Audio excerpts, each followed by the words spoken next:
Shalom sahabat Kalimatullah dimanapun berada. Apa kabar sahabat Kalimatullah semua? Saya berharap sahabat semua ada dalam keadaan sehat dan selalu di dalam pertolongan Tuhan kita Yesus Kristus. Terus dukung perkembangan channel ini dengan cara like, komen, dan subscribe.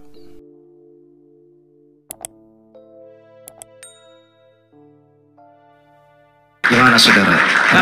Al-Quran kitab penjelas. Oh, udah pindah tema ya, berarti udah tobat tentang Tuhan ya? Bosan itu terus gitu. Iya, bagus. Begitu dong, ada perkembangan ya kan? Ya, silakan. Untuk upgrade diri kita. Benarkah Oh, saya tanya dulu. Apakah Bang Azam percaya Quran itu sebagai kitab penjelas? Ya, tentu sangat percaya dong. Oke, apakah Abang percaya bahwa Quran itu lengkap menjelaskan segala sesuatu? Al-Quran menjelaskan segala sesuatu. Ya, secara global. Oke, baik. Tolong jelaskan. Menurut kitab yang menjelaskan segala sesuatu, menurut Quran yang menjelaskan, menurut Quran yang lengkap, apa tujuan umat Islam berkhitan? Silakan. Apa tujuan umat Islam berkhitan? Fungsinya khitan itu biar ngapa gitu? Mengikuti milahnya orang-orang terdahulu, khususnya Abraham alaihi salam. Iya, biar ngapa? Biar apa? Sunatnya itu biar ngapa? Ya, mengikuti milahnya orang terdahulu. Oke, Ibrahim sunat biar ngapa? Ya, Ibrahim sunatnya itu biar ngapa? Biar bersih. Biar bersih, saudara. Betul, saudara. Terus di mana ayatnya bahwa Ibrahim sunat biar bersih? Di mana? Di Quran mana? Di dalam surah Al-A'raf. Saya bacakan. Apakah Ibrahim sunat biar bersih? Oh ya, baik. Surat Al-A'raf ayat yang berapa? Susah lagi kalau saya ditanya untuk menunjukkan ayat ini. Nah, saudara. ini ngarang bebas. Enggak ngarang, ini bebas, saudara. Al-A'raf berapa? Jadi berat tujuan Al-Quran. Gimana sih? Anda ini belum apa-apa sudah pernah. Loh, di Al-Araf bahkan dari Al-Fatihah sampai Anas tidak ada disebutkan bahwasanya Ibrahim itu bersunat, Kang Azam. Adakah Al-Quran menyebut bahwa Ibrahim berkhitan? Adakah Al-Quran menyatakan apakah Ibrahim berkhitan? Tidak ada. Tidak ada. Lalu kenapa Anda memfitnah Ibrahim berkhitan? Tadi kan Anda bertanya, dengarkan saya. Informasi yang saya dapatkan dari saudara. Tadi saudara bertanya apa fungsi khitan? Saya bilang biar bersih. Begitu. Iya, di Quran mana bahwa khitan biar bersih? Di surah Al-A'raf. Ayat berapa? Yang bunyinya itu wa yuharrimu alaikumul khaba'ith, karena diharamkan kepada kalian segala perkara-perkara yang menjijikkan dan kotor. Begitu saudara. Kenapa yang saudara ditanya khitan? Khitan itu gimana? Dengarkan saya. Orang yang tidak khitan itu kan jorok. Iya, di Quran surat berapa orang yang tidak khitan itu jorok? Jorok orang yang tidak khitan itu. Oke, baik. Sekarang saya berikan pertanyaan kepada Anda. Saya tanya dulu, Azam. Bung Azam, saya tanya dulu, bayi itu jorok atau suci menurut Al-Quran, menurut agama Islam? Bayi bersih dong. Bersih, ketika suci. Dia mengeluarkan kotoran-kotoran, dengarkan. Aduh, sebentar dulu. Anda ini takut sekali. Menurut agama Islam, bayi yang baru dilahirkan itu suci, betul? Bayi suci. Oke, apakah bayi itu berkhitan? Ya. Bayi bisa dihitan sejak kecil. Bukan masalah bisa dihitan, apakah bayi berkhitan?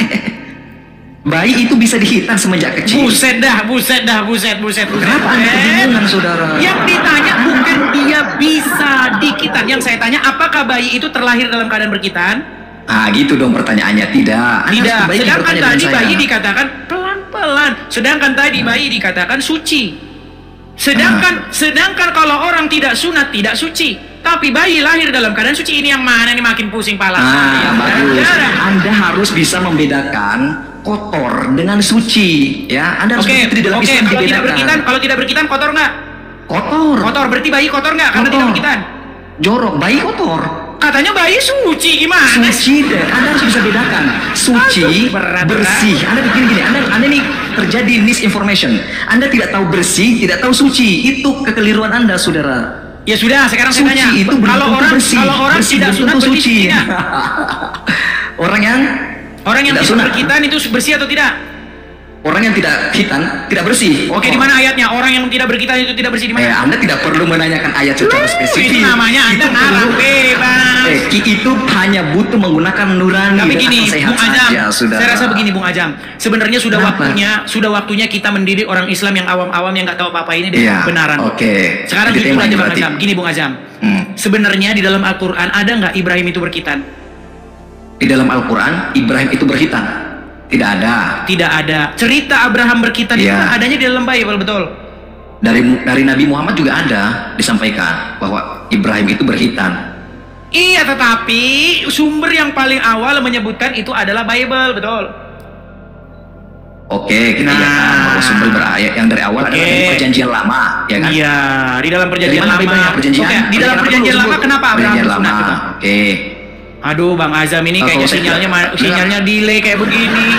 Saya sudah ngomong panjang lebar, dianya nanggepinnya 3 tahun lagi. Oke, cobalah bagusin lagi sinyalnya, Bang Azam. Oke, udah saya nyalakan 2 perangkat ini. Dengarkan. Oke, Bang Azam, coba. Menurut Bible fungsi Abraham itu bersunat biar ngapa? Itu adalah perjanjian kekal dia dengan Tuhan kalau saya tidak salah baca, ya, begitu ya? Iya, kenapa kok bisa begitu? Kenapa? Belum sedetail itu, saya coba jelaskan. Nah, gini saya kasih tahu. Silakan. Dulu saya itu pernah membuat sebuah teori, maaf ini agak sedikit kasar bahasanya, teori maling. Yang saya sebut dengan teologia maling. Nah, kenapa saya bilang teologia maling? Begini ceritanya. Inilah yang disebut dengan teologia maling. Gini, saya umpamakan dulu dengan bahasa yang sederhana. Ketika kita mencuri gagasan, mencuri ide, biasanya kalau ide itu curian, itu dia nggak tahu dia kenapa bisa begitu. Contoh, waktu ujian skripsi. Ya cepat. Kan? Apa? Cepat jelasinnya, lama sekali gitu. Ya, ketika orang skripsinya itu dari maling, dia tidak tahu kenapa itu ada di situ ketika diuji. Ini kok ada di sini, dia nggak tahu karena dia dapat ide itu dari nyuri. Nah, sekarang begini. Menurut Bible, Abraham bersunat, ya kan, khitan, dikerat kulit katanya, itu ada asal muasalnya karena Tuhan mengadakan sumpah atau perjanjian. Nah, di mana tanda sumpah itu adalah Abraham itu dan keturunannya harus mengerat kulit katannya. Itu sebagai tanda, bukan biar bersih. Tapi alasan biar bersih benar nggak? Enggak, dari mana biar bersih? Mandi lah gimana? Kalau biar bersih mandi. Secara ilmu kedokteran, orang yang sunat itu biar bersih. Secara ilmu kedokteran, kalau sunat itu kalau nggak mandi juga tetap saja bau. Gimana sih? Ini kan salah satu opsi. Opsi bersih itu nggak ada kaitannya. Bersih itu mandi. Iya, bersih itu barang dong. Barang tersebut kalau mau bersih harus dipotong. Kalau tubuh ingin bersih, mandi secara totalitas. Oke, sekarang begini. Ini jangan ke situ dulu gini. Intinya, maksud dan tujuan sunat itu diadakan, diikat Tuhan sebagai materai perjanjian. Kalau orang berjanji itu kan ada tandanya. Contoh, kita janji nih. Sudah saya jelaskan tadi kan? Masih delay juga ini, kita udah ngomong dia ngomong. Gini loh.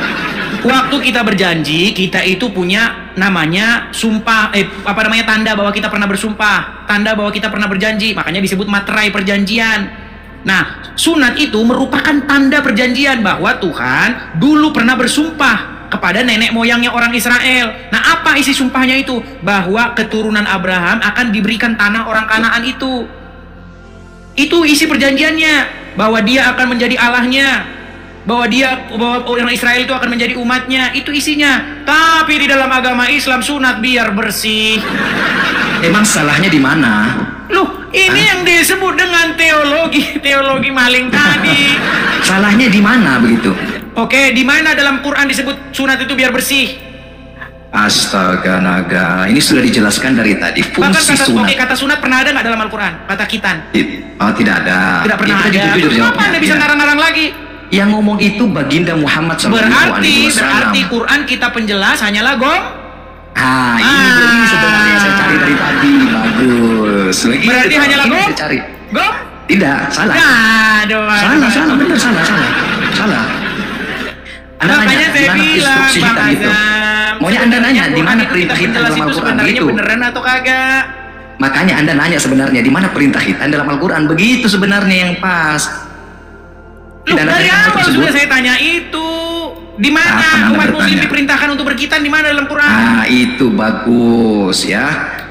Perintah khitan di dalam Al-Quran ada di surah Al-Imran. Catat teman-teman di bawah ya. Perintah khitan di dalam Al-Quran ada di dalam surah Al-Imran. Catat teman-teman. Ayat berapa? Ya, kalau saya tidak salah ayat 31 dia berbunyi, "Qul in kuntum tuhibbunallaha fattabi'uni yuhibbukumullahu wa yaghfir lakum dzunubakum wallahu ghafurur rahim." Katakanlah wahai Muhammad kepada seluruh manusia, jika kalian mengaku mengikuti Al-Quran, mencintai Allah, mengikuti Allah, maka ikutilah Muhammad Sallallahu Alaihi Wasallam. Muhammad memerintahkan untuk khitan. Jadi narasi edis yang mengatakan bahwa Al-Quran itu kitab gombal adalah manipulasi. Berarti menurut Berarti Jelas, umat muslim ya. kalau mengikuti Follow Al-Quran teman-teman saja ya, akan biar sesat. dapat counter subhatnya di sini. Gimana?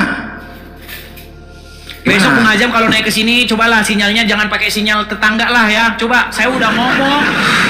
Baru Anda dengar 3 menit lagi, gimana? Nggak ada, ini sudah jelas saudara, apa yang Anda terlambat dapatkan informasi dari Oke, saya. coba. Sudah jelas sekali. Oke, sekarang begini, coba ya, dengarkan baik-baik nih ya. Ketika orang Islam dia hanya berpegang kepada Al-Quran saja, apakah dia akan sesat? Apakah ketika umat Islam berpegang teguh saja kepada Al-Quran, dia umat Islam yang sesat? Umat Islam yang sesat. Sesat. Berarti Al-Quran menyesatkan? Tidak. Nah, kan gimana sih? Gimana sih? Saya ulangi lagi. keterlaluan. Kalau Quran hanya berpegang saja, kitabnya itu hanya Quran saja, dia nggak pakai hadis, nggak pakai Quran doang. Apakah dia sesat? Kalau ada, dengarkan saya. Nggak, Jangan sebentar dulu. di-framing. Kalau kayak gitu keadaannya, dia jadi orang Islam nih, tapi dia nggak mau kitab-kitab ulama apa, nggak usah hadis, nggak usah Quran doang. Sesat nggak dia? Orang Islam ini dia sesat. Sesat. Berarti Sesat. Al-Quran, kalau Al-Quran saja menyesatkan orang Islam. Karena apa? Anda tanya, mengapa demikian? Ditanya, Itu enggak, yang- kalau Al-Quran saja berarti menyesatkan orang Islam. Kenapa demikian? Anda bertanya Bukan, kenapa saya tanya demikian? dulu, apakah Al-Quran saja, Quran only, itu akan menyesatkan Ya. orang Islam? Karena Al-Quran tidak Jangan memberitakan karena seperti dulu, itu. jangan karena dulu, Jawabannya Ajam, aduh, jangan Anda karena framing. dulu, Tidak bisa. jangan karena Tidak dulu, bisa, jangan tidak bisa. karena dulu. Aduh, Tidak, Anda tidak di bisa. delay, udah dibilang Anda ngeyel, sinyal Anda itu delay. Bukan delay, bukan delay. Anda yang takut, bukan delay. Ya sudah, Anda sekarang takut. saya tanya, Bukan apakah delay. kalau Quran saja, hanya Quran itu akan menyesatkan orang Islam?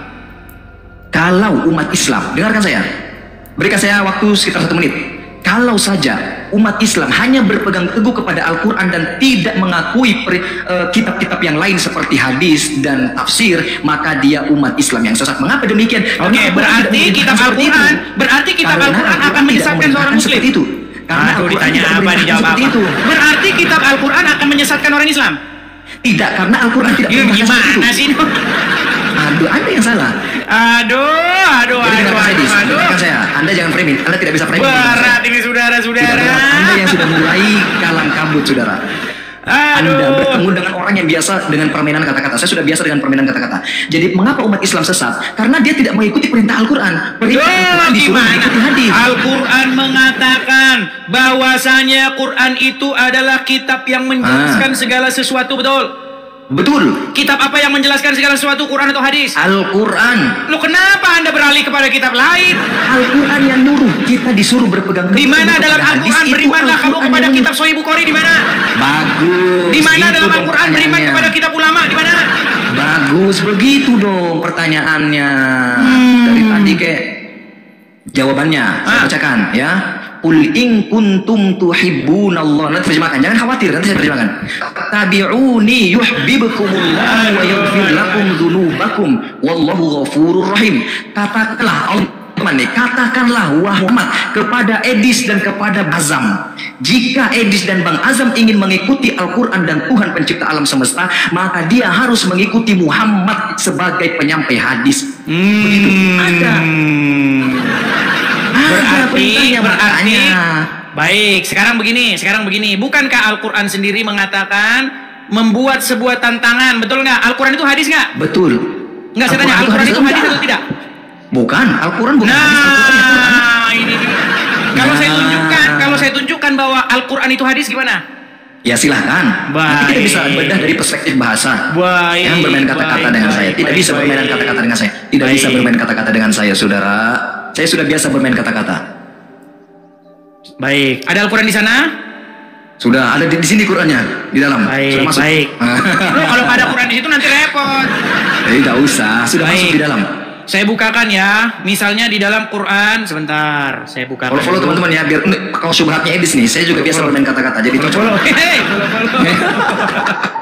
Baik. Biasa aja, Anda aja ngemis kok minta duit, masa saya minta follow nggak boleh ya? Baik. Saya tampilkan ya, saya tampilkan nih. Di dalam Quran, surat yang ke, sabar ya. Baik, sabar. Aduh. Mana nih delay Anda ini? Sama-sama. Coba di dalam Quran surat yang ke, kalau kata hadisun mislihi itu surat berapa itu? Masalahnya di sini nih pencarian saya ini selalu ini Anda cari saja. bahasa Inggris. Terlalu banyak yang redaksi seperti itu dalam diksi Arab. Ada yang pernyataan ulama, ada hadis. Jadi saya bingung. Enggak, Al-Quran. Oh tidak ada, yang ada itu wa in kuntum fi raibim mimma nazzalna fa'tu bi suratin min misli, maka datangkanlah surat yang semisal dengannya. Begitu. Tidak ada hadisin misli, tidak ada. Oh, ada. Sabar Wah. ya, sabar. Adanya dalam Al-Baqarah itu fa'tu bi suratin min misli. Bukan di Al-Baqarah, sebentar. Sebentar ya. Silakan cari ya. Surah dijawab ya. Jadi untuk khitan itu teman-teman, dalilnya ada di surah Al-Imran. Kalau merujuk ke Quran semua ya, ada di surah Al-Imran ayat 31. Perintah untuk mengikuti Muhammad sallallahu alaihi wasallam. Ya. Mana cari? Sabar ya. Iya, siap. Masalahnya Google saya ini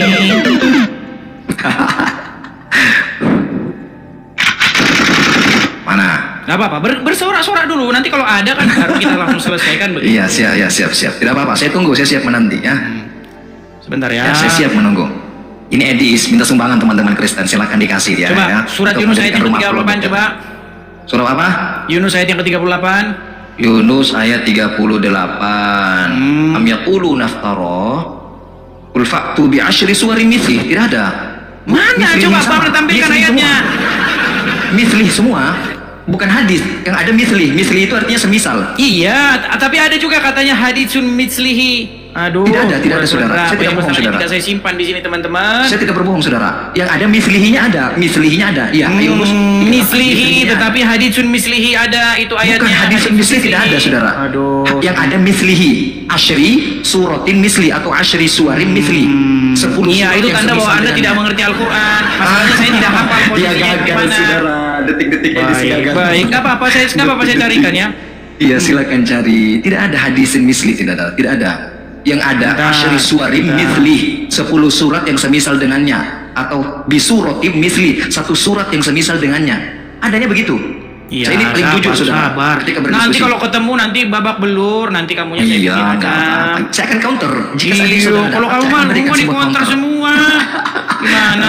Aduh, ini detik-detik Edis kebingungan ini saudara untuk mencari sebuah argumentasi. Ya, bentar. Ya, silakan. Hadis ya, tidak ada hadis saudara. Kamu tidak tahu. Ya, jika ada nanti saya berikan counter argumennya. Silakan. Ya, silakan. Jadi kamu tidak tahu. Sebentar ya. Itu surat keberapa sih ya? Yunus sudah, itu Tidak, itu sudah saya dalam, baca. bukan surat Yunus. Itu dalam surat apa? Surat At-Tur kalau tidak salah ya. Waduh, jauh sekali ya Tur. Tur itu udah mau selesai Al-Quran Tur. Makanya temanya jangan berat-berat. Anda kesulitan sendiri dengan tema ini, kan Anda ganti tema saja begitu. Nanti saya berikan pertanyaan, Anda kebingungan, ya kan? Ini tugas saya di sini tidak terlalu mengcounter Iya benar ini, memberikan komparasi. benar, ada di dalam surat At-Tur nih. Baik nih ya. Di dalam surat At-Tur nih ya. Saya bacakan ayat yang ke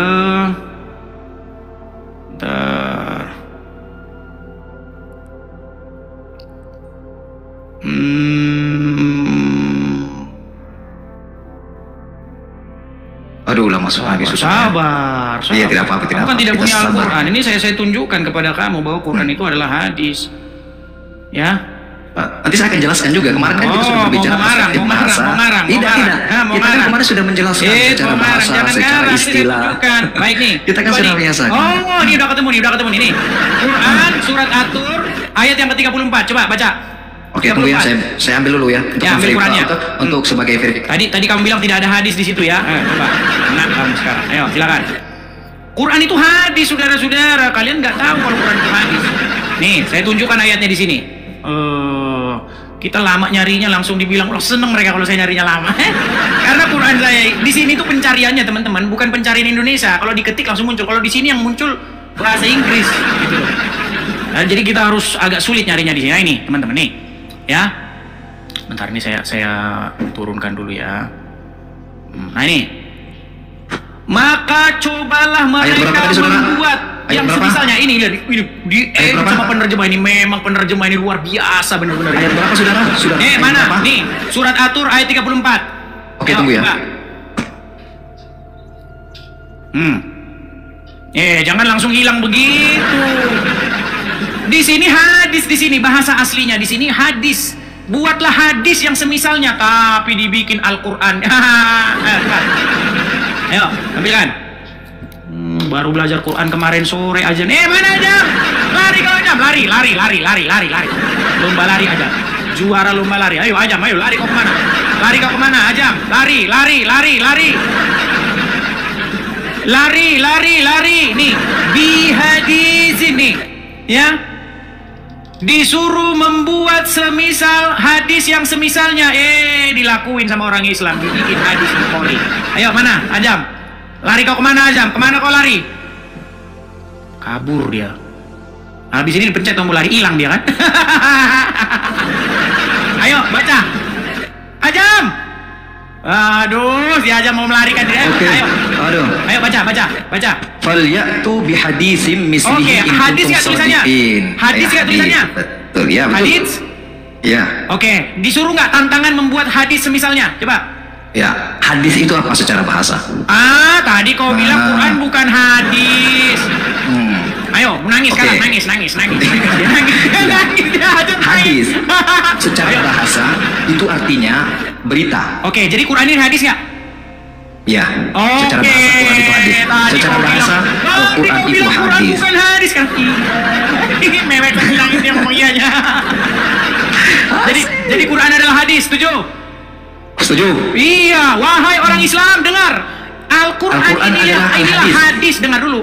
Al-Quran inilah hadis yang sesungguhnya. Nah, bukan bahkan sesungguhnya kalian ditantang nih. Maka cobalah mereka membuat hadis. Di sini dipelintir sama terjemahan, disuruh membuat Al-Quran. Enggak. Ini tantangan disuruh membuat hadis. Nah, justru malah orang Islam yang jabanin tantangan ini, dibikinlah hadis ini, dibikinlah. Jadi tobatlah kau Ajam. Quran itu sebenarnya hadis. Oke, saya jelaskan. Silakan. Sudah bisa saya jelaskan? Belum? Nangis. Al-Quran adalah hadis. Ayo, coba gini. Coba bilang sama seluruh umat muslim bahwa Al-Quran ini adalah hadis. Coba, ayo. Bilang. Ngapain? Begini. Ngapain? Dengarkan saya. Bilang Ajam. Al-hadis itu sebentar dulu Ajam. Katakan dulu. sebuah Umat berita. muslim yang dikatakan Edis TV adalah benar bahwa Al-Quran adalah hadis. Ya bilang. Kok bisa gitu? Aduh. Ayo, coba bilang, yuk. Bilang. Jadi sudah bisa saya jelaskan belum? Enggak, bilang dulu, yuk, bilang dulu. Penjelasan. Al-Quran itu adalah hadis. Sebuah berita yang Allah Subhanahu wa Hadis nggak Al-Quran itu? Ta'ala kepada manusia. Salah satu berita Aduh aja. itu adalah hadis. Al-Quran adalah hadis. Ajam tadi kepada kamu saya. bilang tidak aja. Aduh, Anda ini gimana Ajam, sih? dengar loh, Ajam, antum ini saya anggap sebagai orang Islam yang mumpuni. Tolong Iya, berikan jawaban saya kepada sudah kaum jelaskan muslimin yang tadi. awam-awam. Orang Islam yang nggak tahu apa-apa bilang yuk. Wahai umat muslim, sesungguhnya Al-Quran itu adalah hadis. Secara bahasa, apa yang disampaikan oleh Al-Quran ya, itu bisa disebut sebagai hadis karena hadis itu artinya pemberitaan. Berarti Al-Quran itu hadis, betul? Al-Quran nanti di framing hadis secara ini untuk menghindari framing. Saya ingin menghindari framing. Al-Quran bilang nggak bahwa Al-Quran itu adalah hadis? Bilang nggak dia?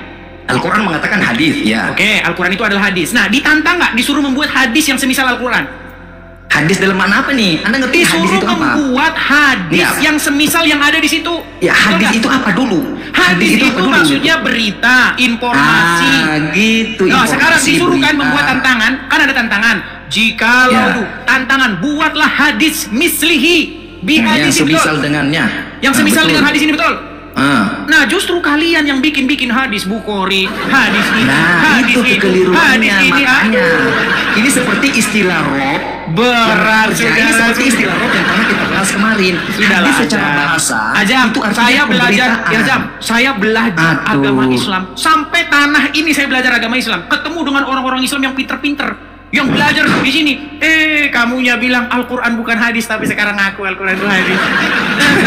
Gini, Dis, Al-Quran itu secara bahasa bisa dikatakan sebagai hadis. Iya, terus kenapa? Dengan hadis yang mana lagi? Bahkan di dalam Al-Quran ada ayat begini. Dengan perkataan mana lagi? Di situ perkataan di situ adalah hadis. Dengan hadis mana lagi mereka akan percaya? Ternyata orang Islam masih percaya kepada hadis yang lain. Hadis Bukhari, hadis Muslim, hadis itu berita. Ya, dengarkan. Hadis itu berita. Maka iya, hadis itu makanya Al-Quran bilang dari wartawan. dengan perkataan mana lagi mereka akan percaya. Betul nggak? Nah, hadis ini, saudara dengarkan saya. Hadis secara bahasa bisa bersumber dari wartawan. Kenapa? Iya, makanya Al-Quran bilang dengan perkataan mana lagi mereka akan percaya. Surat berapa sih itu? Surat berapa? Coba saya tunjukkan lainnya. Jangan-jangan Anda nggak tahu lagi nih. Tidak terlalu banyak di sini. Enggak, masalahnya ini Dari Anda Google gitu. saya ini Google Amerika, jadi nggak bisa ini. Kalau diketik ini munculnya pencarian sini, maka sulit makanya. Gitu ya. Nah, Dengan perkataan mana lagi itu ya? Aduh, ya, susah sekali dengan ini. perkataan mana lagi kan mereka akan percaya. Surat berapa itu teman-teman? Tampilkan di bawah. Aduh, masalahnya pencarian Google saya ini teman-teman. Gimana? Saya lagi Oh, saya ini nggak bisa. Mungkin Al-Mursalat mungkin. Ayat terakhir Al-Mursalat coba Anda cek. Fabi Oke, ayyi coba ya. haditsin ba'dahu yu'minun. Maka dengan perkataan mana lagi kamu akan beriman? Mungkin coba Ya, Al-Mursalat. coba. Al-Mursalat surat berapa? terakhir. Ayat terakhir. Coba. Betul nggak? Bentar, saya cari Berarti artinya saya ya. lebih cerdas daripada Google Anda. Artinya. Enggak, masalahnya pencarian sini itu. Coba surat Masalahnya saya tuh Al-Mursalat. nggak terlalu hobi gitu, dikit-dikit buka baca gitu, membuang waktu bagi saya. Karena saya sudah biasa di segala sesuatu itu cukup didiskusikan dalam otak saja gitu. Coba Al-Mursalat benar nggak? Sebentar. Al-Mursalat ayat terakhir, pendek kok surah Al-Mursalat itu. Fabi ayyi haditsin ba'dahu yu'minun. Betul nggak? Saya bantu nih Anda. Surat Al-Mursalat berarti ayat 50 ya. Ya, coba betul. Bentar. Saya bacakan di sini surat Al-Mursalat ayat 50. Artinya, maka kepada betul, mantap nih Ajam nih. Lebih hebat kau daripada Juma. Tapi sayangnya orang muslim malah mensupport Juma. Supportnya banyak kepada Juma, sama Juma dibelikan apa, saudara-saudara? Tidak usah bawa orang lain di sini. Saya tidak ingin terjadi konflik. Ajam, gini loh. Predikasi. Gini, saya tuh nggak gini loh. Umat muslim itu, saya nggak mau banyak umat muslim yang nggak tahu apa-apa, yang lugu. Mereka malah mensupport Juma. Sama Juma supportnya malah dibelikan headset seharga mobil Avanza. Lu iya. Aduh. Lu dia malah menghitung dolarnya di atas meja. Pamer-pamer dia katanya. Sedangkan Tidak si usah paling training yang orang lah. malam ditelantarkan sama dia. Nih, saya tampilkan nih. Dengan hadis Ya. mana kamu akan percaya? Nih, saya tampilkan. Nih, biar umat Islam belajar sama saya. Jangan kalian anti saja sama saya. Jikalau datang informasi dari orang kafir, janganlah kamu langsung menolaknya atau Jadi betul ya, menerimanya, tetapi bahwa belajar. Al-Quran itu hadis secara bahasa. Sebentar. Ya. Maka kepada perkataan apakah selain ini dalam tanda kurung nih, Al-Quran nih. Tapi di dalam aslinya, bahasa aslinya nih ya. Coba baca Jam. Fabi ayyi, udah baca aja. Agak rabun saya Ya. Maaf, saya tidak terlalu Fabi jelas. ayyi haditsin ya. Dengan hadits mana lagi? Nih, bahasa Indonesianya ini hadis nih. Dengan Nah, hadis terus? yang mana lagi mereka itu akan beriman selain daripada yang Al-Quran ini? Terus. Bener nggak? Kurang jelas ya kalau dari saya. Iya betul. Bener nggak? Iya. Bener nggak bahwa Al-Quran ini adalah hadis? Secara bahasa Al-Quran adalah hadis. Iya, makanya Al-Quran Tapi bukan membuat hadis. sebuah pertanyaan yang sarkas. Tapi Dengan bukan hadis yang hadis mana lagi mereka akan percaya? benar. Ternyata orang Tapi Islam bukan percaya hadis kepada hadis sebagaimana yang lain. yang dipahami oleh Edis yang mengatakan saya bahwa tanya, Al-Quran oke, ini dengan hadis mana lagi mereka akan percaya? Yang disampaikan oleh baginda Muhammad, bukan? Loh, ini sebuah sindiran loh, Nah, kepada orang-orang. iya. Mereka ini Terus mau masalahnya di mana? percaya dengan hadis yang mana lagi selain daripada Al-Quran ini? Coba. Ya terus problemnya di mana gitu? Ada problem apa? Ini kan, dengan ini diksi-diksi kata hadis perkataan itu? ini saya bold dulu ya, saya bold dulu sebentar. Oh iya, saya tebalkan silakan. Sebentar saya bold dulu teman-teman. Kalau pakai komputer Anda kontrol plus B. Bukan, ini pakai HP ini. Nah, Aduh, ini. ya. Maka kepada perkataan, nah ini kata perkataan bahasa Arabnya ini adalah hadits, ya. Maka kepada hadits, apakah Terus? selain Al-Quran ini mereka akan beriman? Ya, masa problemnya di mana tuh problemnya? Maksudnya Al-Quran ini ingin mengajak kalian orang Islam supaya kalian ini percaya kepada hadits yang dalam Al-Quran ini, bukan hadits yang lain.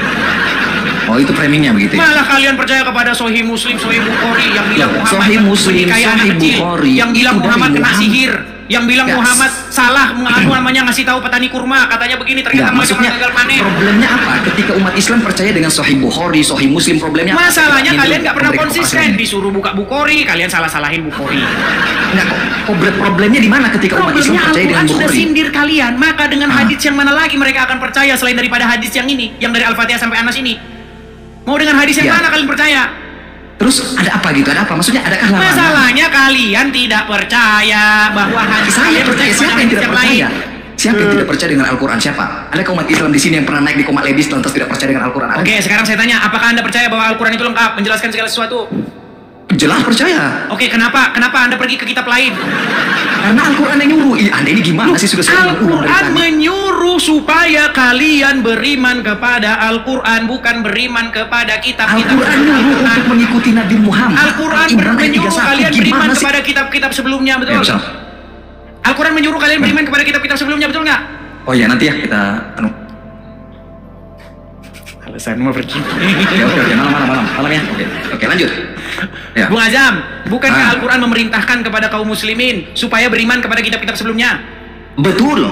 Beriman kepada Injil dan Taurat. Betul. Kenapa kalian sekarang malah anti kepada Injil, anti kepada Taurat? Bagus. Bilang aja kalian takut nanti kalau suruh beriman kepada Injil. Enggak, Anda takut lagi nih. Anda sudah mulai menjauh. Tadi kan saya menjelaskan beberapa poin tentang apa yang diframe oleh Edis. Tadi Edis mengatakan mengapa umat Islam tidak harus mengikuti kitab-kitab selain Al-Quran seperti hadis Bukhari Muslim dan seterusnya. Karena di dalam Bukhari Muslim itu terdapat penyampaian Nabi Muhammad SAW. Di dalam Al-Quran ada instruksi atau perintah untuk mengikuti apa yang disampaikan oleh Muhammad SAW. Jadi tidak ada salahnya mengikuti Bukhari Muslim. Sudah selesai. Oke, sekarang saya tanya kan? Muhammad sendiri. Sekarang ini sedikit sebagai komparasi. Anda harus hormati saya sebagai tamu. Sebagai komparasi, ya kan? Sekarang Anda harus semestinya sebagai komparasi dari saya nih menunjukkan juga kepada saya, barangkali saya agak tertarik gitu kan terhadap apa yang Anda sampaikan, mana perintah dari Yesus untuk beribadah pada hari Sabtu pada hari Minggu gitu ya, pada hari Minggu di gereja, kemudian dengan melakukan gerak-gerik ibadah sebagaimana yang dilakukan oleh teman-teman Kristen pada hari ini, nyanyi-nyanyi, duduk di atas kursi dan seterusnya. Sekarang gantian lah ya, saya menjelaskan agama Kristen ya, soalnya kalian ya, gitu dong, saya adil ya. Saya tuntas tadi, saya berhasil menjawab, bahkan saya bantu dia. Mana? Sembarangan. Hadis tadi saya bantu Anda loh. Bang Adam, dengerin. Ya, silakan. Tadi. Jelaskan. Memang sinyal dia ini kayak begini nih. Ini Felix siapa Felix ini? Siapa Felix ini mau ngajak saya kohosan? Gini, sebentar, Bang Azam. Ya mungkin Anda mau kohosan, silakan. Saya turun lah kalau gitu. Enggak, nanti gini. Tadi Anda bilang bahwasanya di mana perintah Yesus supaya beribadah hari Minggu. Masalahnya begini. Anda ini buat pertanyaan itu udah salah. Aduh, salah di mana lagi? Gini, baik. Salah saya ternyata. Apa pengertian beribadah? Ya, silakan bermain kata-kata. Silakan jelaskan. Silakan jelaskan. Saya jelaskan. Ya. Banyak orang beribadah. Ini makanya bahasa orang awam jangan dipakai karena orang awam tuh nggak ngerti apa-apa. Memang masyarakat awam memahami ibadah. Dengarkan dulu. Orang awam memahami ibadah itu pergi ke rumah ibadat, pergi ke gereja, pergi ke masjid. Itu pengertian ibadah menurut orang awam. Padahal makna ibadah bukan sesempit itu. Ibadah itu bahasa Arab, bahasa Ibraninya adalah avodah. Nah, apa kata dasarnya? Dari kata abdi atau hamba. Jadi arti ibadah itu adalah penghambaan diri. Penghambaan diri kok cuma hari Minggu? Kagak. Penghambaan diri bagus. Itu dari jam 7 pagi ke jam 7 pagi, bukan hari Minggu doang. Bagus. Jawaban ini ya. Jadi pertanyaanmu salah. Kenapa? Dia mana dalilnya ibadah hari Minggu? Loh, ibadah bukan hari Minggu doang. Gimana sih? Bagus. Nah, makanya jangan gunakan bahasa-bahasa atau terminologi orang-orang awam. Jadi kacau nanti diskusi kita. Nah, lalu gini. Bagus. Di mana dalilnya jingkrak, nyanyi-nyanyi gitu? Betul? Betul sekali. Begini Azam. Di dalam Bible saya akan tunjukkan. Ketika Tuhan membuang Firaun dan bala tentaranya ke Laut Teberau, apa yang orang Israel lakukan? Nih, saya bukakan dulu ya. Nih. Saya bacakan. Ada korelasinya nggak dengan pertanyaan saya ini? Ada? Iya dong. Sampai tidak ada. Tadi kan jingkrak toh, terus penyanyi-nyanyi kan? Betul nggak? Betul nggak? Betul. Nih, luapan kegembiraan kepada Tuhan. Daud saja ketika dia mengangkat tabut Tuhan, memindahkan tabut Tuhan. Ketika Daud memindahkan tabut Tuhan, Daud tuh jingkrak sambil telanjang. Gimana? Iya. Nanti saya tunjukkan orang Islam jingkrak nanti kamu nanti, benar kan? Nih. Keluaran pasal 15. Saya bacakan dari awal nih ya. Nih. Pada waktu ya. Tapi sebelum pasal 15, kita ke pasal 14-nya dulu ya. Di sini Firaun akhirnya Firaun dan bala tentaranya itu ditenggelamkan ya. Ketika dilihat Tuhan oleh orang Israel betapa besarnya perbuatan yang dilakukan Tuhan terhadap orang Mesir, maka takutlah bangsa itu kepada Tuhan dan mereka percaya kepada Tuhan dan kepada Musa hambanya itu. Pada waktu itu Musa bersama-sama dengan orang Israel menyanyikan nyanyian ini bagi Tuhan yang berbunyi dan seterusnya. Lalu di sini dikatakan maka Miriam Nabiah itu Lalu Miriam, Nabiah itu, saudara perempuan Harun, mengambil rebana di tangannya, dan tampillah semua perempuan mengikutinya, memukul rebana dan menari-nari. Mereka bersorak-sorak, merayakan kemenangan. Jadi kalau di gereja merayakan berkat Tuhan, wah Tuhan telah berbuat baik kepada kami, Tuhan begini memberkati kami, ya kami ekspresikan dengan bersorak-sorak. Bukan, jadi dengar dulu, bukan begitu. Ya, silakan. Nah kalian saja ditanya kayak begitu, ngapain nggak tahu? Orang Islam kalau ditanya, coba bertanya, kenapa orang Islam begini? Kenapa begini? Kenapa begini? Ada perintah Muhammad. Pasti orang Islam pusing sendiri. Ada perintah Nabi Muhammad, ruku, bukan masalah perintahnya. Saya tanya, kenapa harus begini? Loh, ada instruksinya begitu loh. Iya, saya walaupun itu karangan kalian lah. Sebentar, Bung Ajam. Walaupun itu instruksi Muhammad kayak karangan ulama, kayak saya tanya, kenapa begini? Ada instruksi Muhammad gimana? Iya, kenapa begini? Kenapa begini? Kenapa nggak gini gitu? Kenapa harus loh, gini? Kan kalau instruksinya begitu umat Islam. Nah, makanya saya bilang kalian bikin gerakan tapi kalian bingung.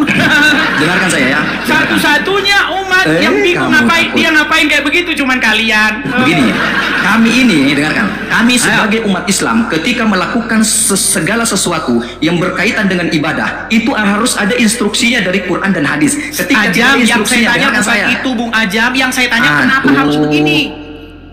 Yang jelas segala sesuatu itu kita melakukan ada perintahnya. Pertanyaan saya tadi, hari Minggu itu ada nggak perintahnya? Kenapa begini? Artinya apa maknanya? Pertanyaan saya, hari Minggu tadi ada nggak perintahnya? Anda belum jawab loh. Gimana? Bukan cuma hari Minggu doang, Ajam. Dengar ya, orang Kristen itu ke gereja bukan cuma hari Minggu doang. Ada yang ke tapi hari ini, faktanya hari ini kita melihat teman-teman Kristen. Masalahnya kamu nggak tahu.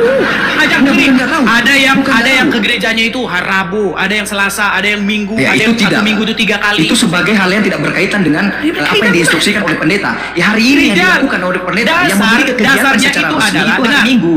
Dasarnya itu adalah, nih, janganlah kamu memisahkan diri atau menjauhkan diri dari pertemuan-pertemuan kudus. Nah, kata pertemuan itu bahasa aslinya itu gereja.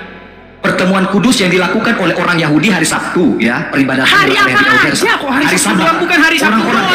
Orang Yahudi itu mengkuduskan hari Sabat, ya, di dalam Quran juga jelas demikian. Pertanyaan saya, mengapa orang Kristen mengkuduskan hari Minggu? Itu atas perintah siapa? Loh, kami ini ke gereja bukan Minggu doang. Ada hari ini.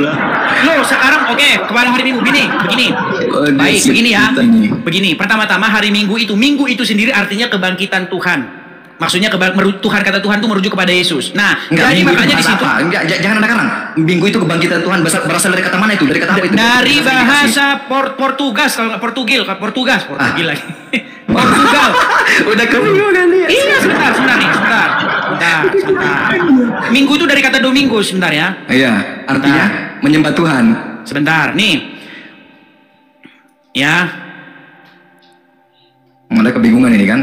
Macet ini saya baca ini. Ya, baca nih. Kata Minggu diambil dari bahasa Portugis Domingo yang dalam bahasa Latin Dies Dominicus yang berarti Dia do Senhor yang berarti hari Tuhan kita. Maksudnya di situ berbicara mengenai hari bagaimana Yesus bangkit.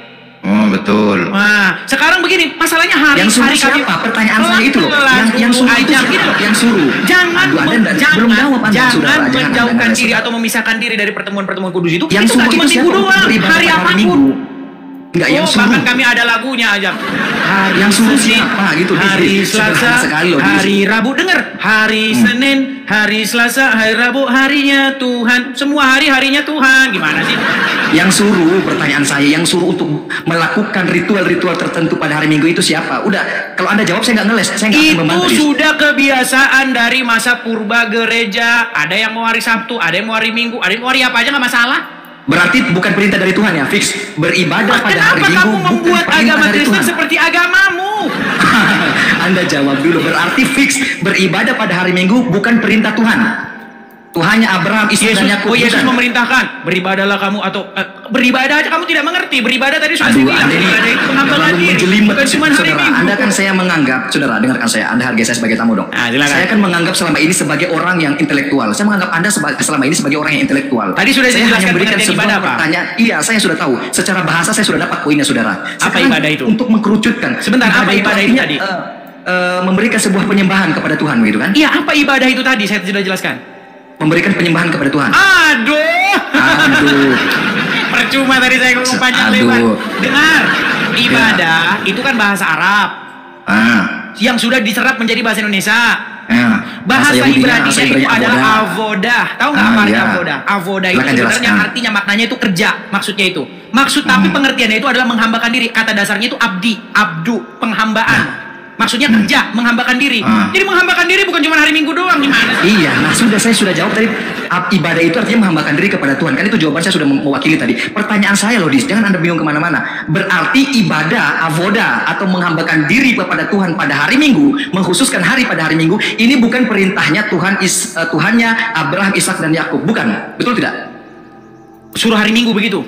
Iya, bukan perintahnya kalau Tuhan Abraham, bunyinya Ishak, dan Yakub. kalau bukan, bunyinya ke gereja lah kamu hari Minggu, nggak ada. Iya, berarti bukan perintahnya Tuhan Ibrahim, Ishak, dan Yakub, bukan kan? Perintahnya adalah berbakti, hiduplah kamu dengan menjeli, dan tidak ini bercanda lagi. berat Karena nih, kamu ini pertanyaan karena saya kamu ini. membuat pengertian ibadah itu pergi ke rumah ibadah. Sederhana sekali ini, saudara. Anda pahami saja Tapi kamu pertanyaan nggak saya. paham gimana? Aduh, terakhir nih mungkin Anda terlalu sulit ini menjawab pertanyaan Terlalu saya. sulit gimana? Anda kesulitan. Saya jelaskan ya. Mudah Anda mengerti dengan bahasa Indonesia. Silakan. Oke. Melakukan ritual ibadah sebagaimana Ritual yang nggak ada, ritual begitu nggak ada. Aduh. Kok ritual sih? Anda takut sekali. Oke, saya Karena kurangi. kamu telah membuat agama Kristen itu harus sesuai dengan agama Islam. Tidak. Saya ulangi kalau begitu. Gimana Saya ulangi sih? diksi katanya. Melakukan sebuah kegiatan sebagaimana yang dipraktekkan oleh umat Kristen pada hari ini, yaitu pada hari Minggu, bukan atas perintahnya Tuhan Ibrahim, Ishak, dan Yakub. Betul apa tidak? Tidak betul. Mana dalilnya? Ya karena Yesus sendiri pun dia datang ke rumah-rumah ibadat pada hari-hari tertentu, hari Sabat, hari ini segala macam. Yesus datang pada hari apa? Sabat atau hari Minggu? Apa Sabat, pengertian Sabat? Sabtu. Sabat itu Sabtu. Aduh, Anda Makanya tidak saya tahu. bilang ini adalah botol yang nyata. Baik, dengar aja, saya tanya. Arti Sabat itu sendiri apa? Sabtu. Salah. Sabat Apa? itu artinya perhentian. Iya, pada hari apa di perhentian tersebut Perhentian itu terjadi? bisa hari apa saja, gimana sih? Tapi prakteknya yang dilakukan Hari oleh orang perhentian Yahudi dan itu Yesus sendiri bisa pada hari apa? jatuh pada hari apa saja. Contoh. Kamu memulai, memang di dalam perjanjian lama, itu hari itu dimulai 6 hari lamanya. Pada hari yang ke-7 ada hari perhentian. Loh, kalau orang memulai kerjanya hari Rabu, berarti perhentian dia jatuhnya nanti hari apa? Hari Selasa. Nah, ini permainan kata-kata. Kalau bukan Ya, begitu, tidak apa-apa. tapi dulu sudah dibuat apa? Karena Tuhan itu menghitung hari ketika orang Israel keluar dari tanah Mesir. Di situ dimulai. Makanya kalender Yahudi itu dimulai dari keluarnya bangsa Israel dari tanah Mesir. Pada hari pertama bulan Abib. Nah, makanya di situ disebutkan pada hari keluarnya bangsa Israel. Di situ dimulainya hari. Nah, masalahnya sekarang kan orang nggak begitu, gimana? Tapi yang lebih daripada gini. Masalahnya begini, ya. Di dalam apa namanya agama Kristen itu tidak seperti dalam agama Yahudi, karena Yesus Kristus itu sudah menjadi materai yang baru. Jadi kita tidak hidup lagi sesuai dengan hukum-hukum atau kaidah-kaidah di dalam perjanjian lama. Maksudnya secara mutlak seperti itu. Ya, berarti simpulkan dulu dong. Tidak ada Apa? kesimpulan dari Kesimpulan Anda. gimana? Ngambang kemana-mana ini Anda ini menjelaskan. Pertanyaan saya tadi kan, bahwa apa yang dilakukan oleh orang Kristen pada hari Minggu itu tidak ada instruksinya dari Tuhan yang ada di perjanjian lama. Kalau bunyi instruksinya berkumpullah kalian hari Minggu, ya nggak ada. Tidak ada kan? Nggak ada kalau bunyinya kayak begitu. Ya, berarti ya udah itu aja sederhana sekali. Tapi apakah pertanyaan itu saya ini. salah? Apakah terus salah kalau berkumpul hari Minggu? Ya salah karena tidak ada perintah dari Tuhan. Oke, sekarang saya tanya, kalau umat Muslim berkumpul pada hari Kamis, apakah itu salah? Mengadakan Salah, misalnya betul. taruhlah dia misalnya tahlilan atau apa gitu hari Kamis, berarti salah. Ya itu kan tradisi, ya monggo mau tradisi terserah. Iya berarti salah, Enggak, itu kan tradisi. Ini kamu Tahlilan ini itu. dia. Ya, Anda Oke lah, kamu sudah menjawab pertanyaan kamu itu sendiri. Oke, Ya. jadi intinya begini aja, begini. Iya. Banyak ini kita kasih edukasi ya sama orang-orang awam. Karena Ya, banyak juga betul. orang-orang awam tidak mengerti. Gini loh, sebenarnya gereja itu bukan bangunan. Gereja itu artinya kumpulan, jemaat artinya itu. Makanya ada kata-kata janganlah kamu menjauhkan diri dari perkumpulan. Nah, kata-kata perkumpulan itu gereja itu asal usulnya. Cuman karena waktu terus berjalan, berkembang, orang mikir gereja itu bangunan.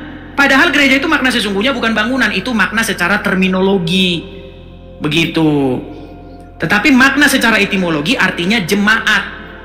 Kumpulan orang-orang yang percaya kepada Yesus. Nah, jangan kamu menjauhkan diri dari mereka. Supaya apa?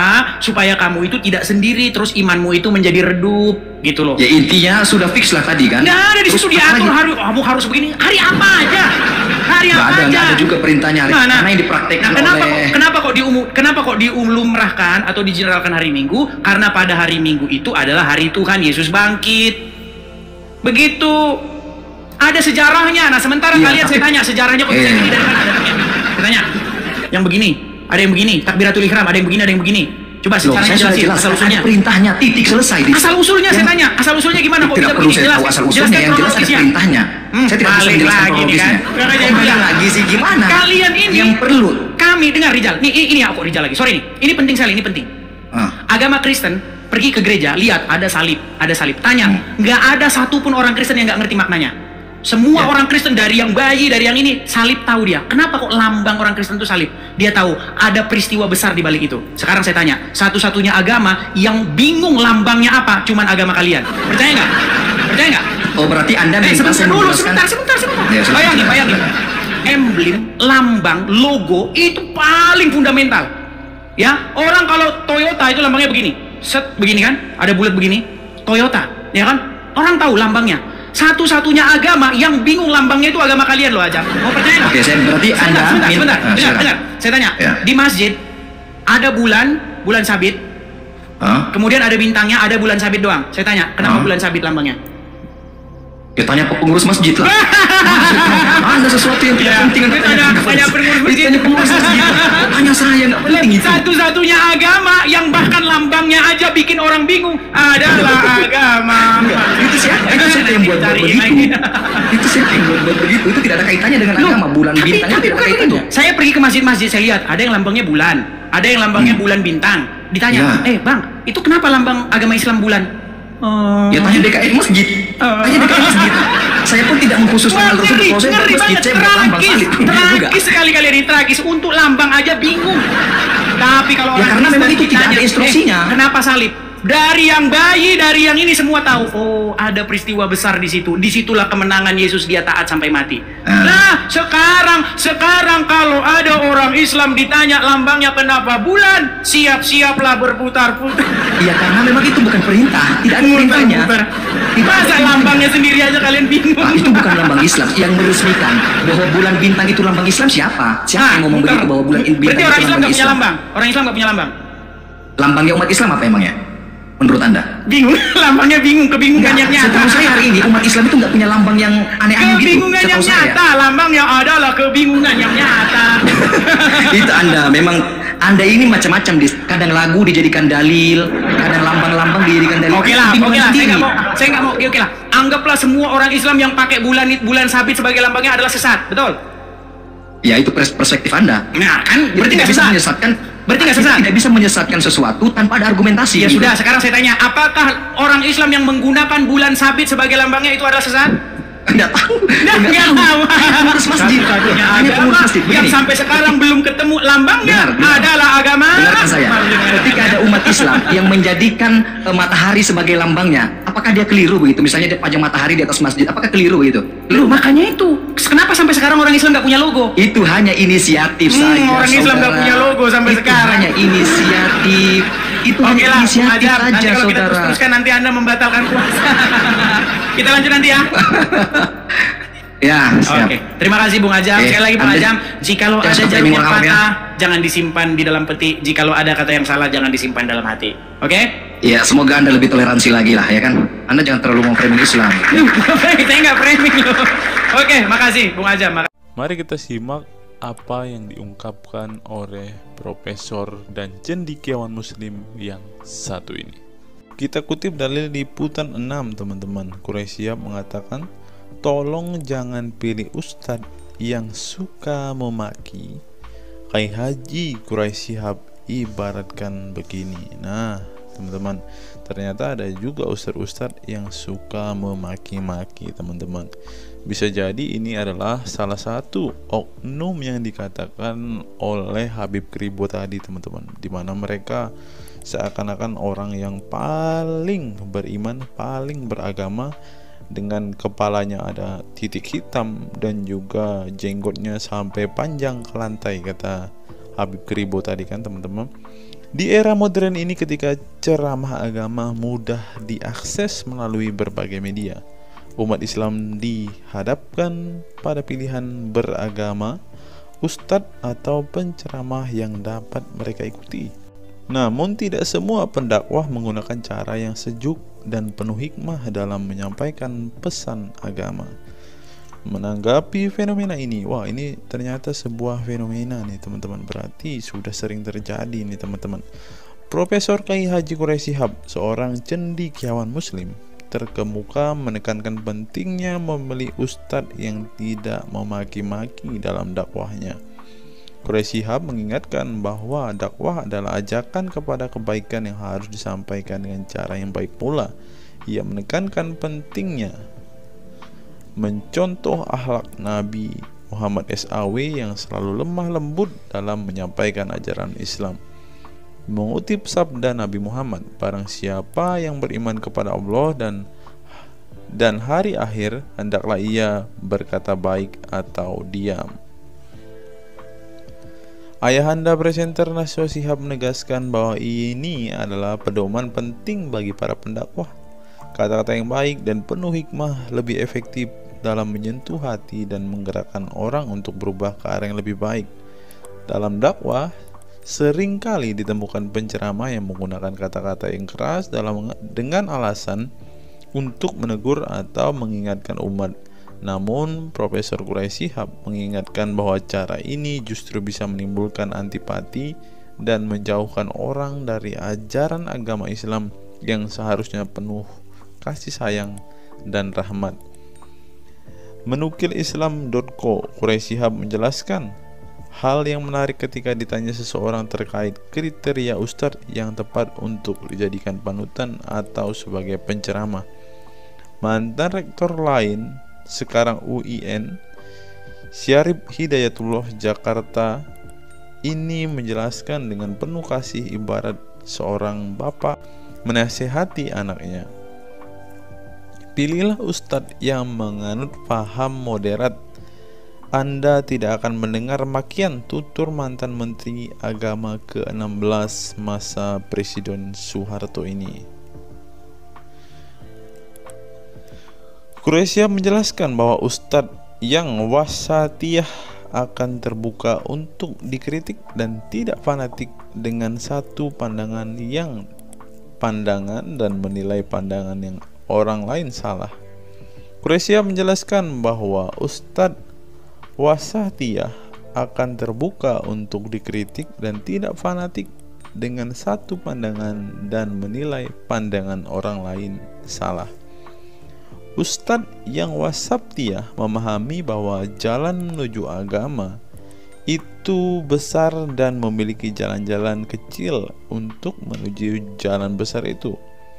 Karena dalam rincian ajaran agama yang Tuhan tanyakan adalah hasilnya, misalnya 5 tambah 5 10, tapi bisa juga 7 tambah 3 lanjutnya. Salah satu ciri ustadz yang wasatiyah menurutnya adalah berpengetahuan luas.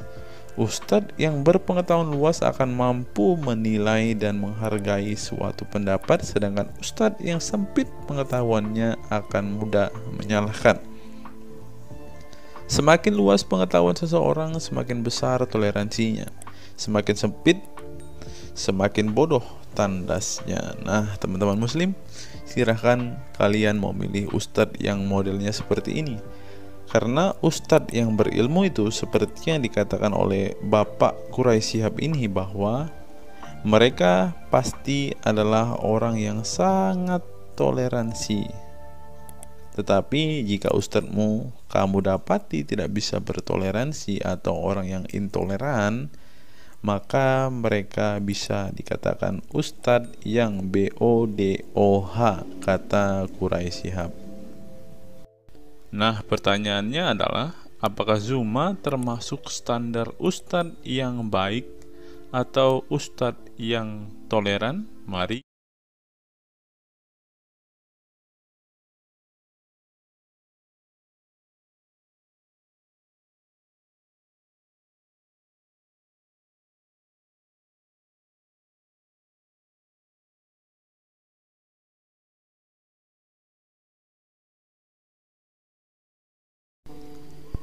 Google, mengapa Rasulullah disebut sebagai nabi penutup?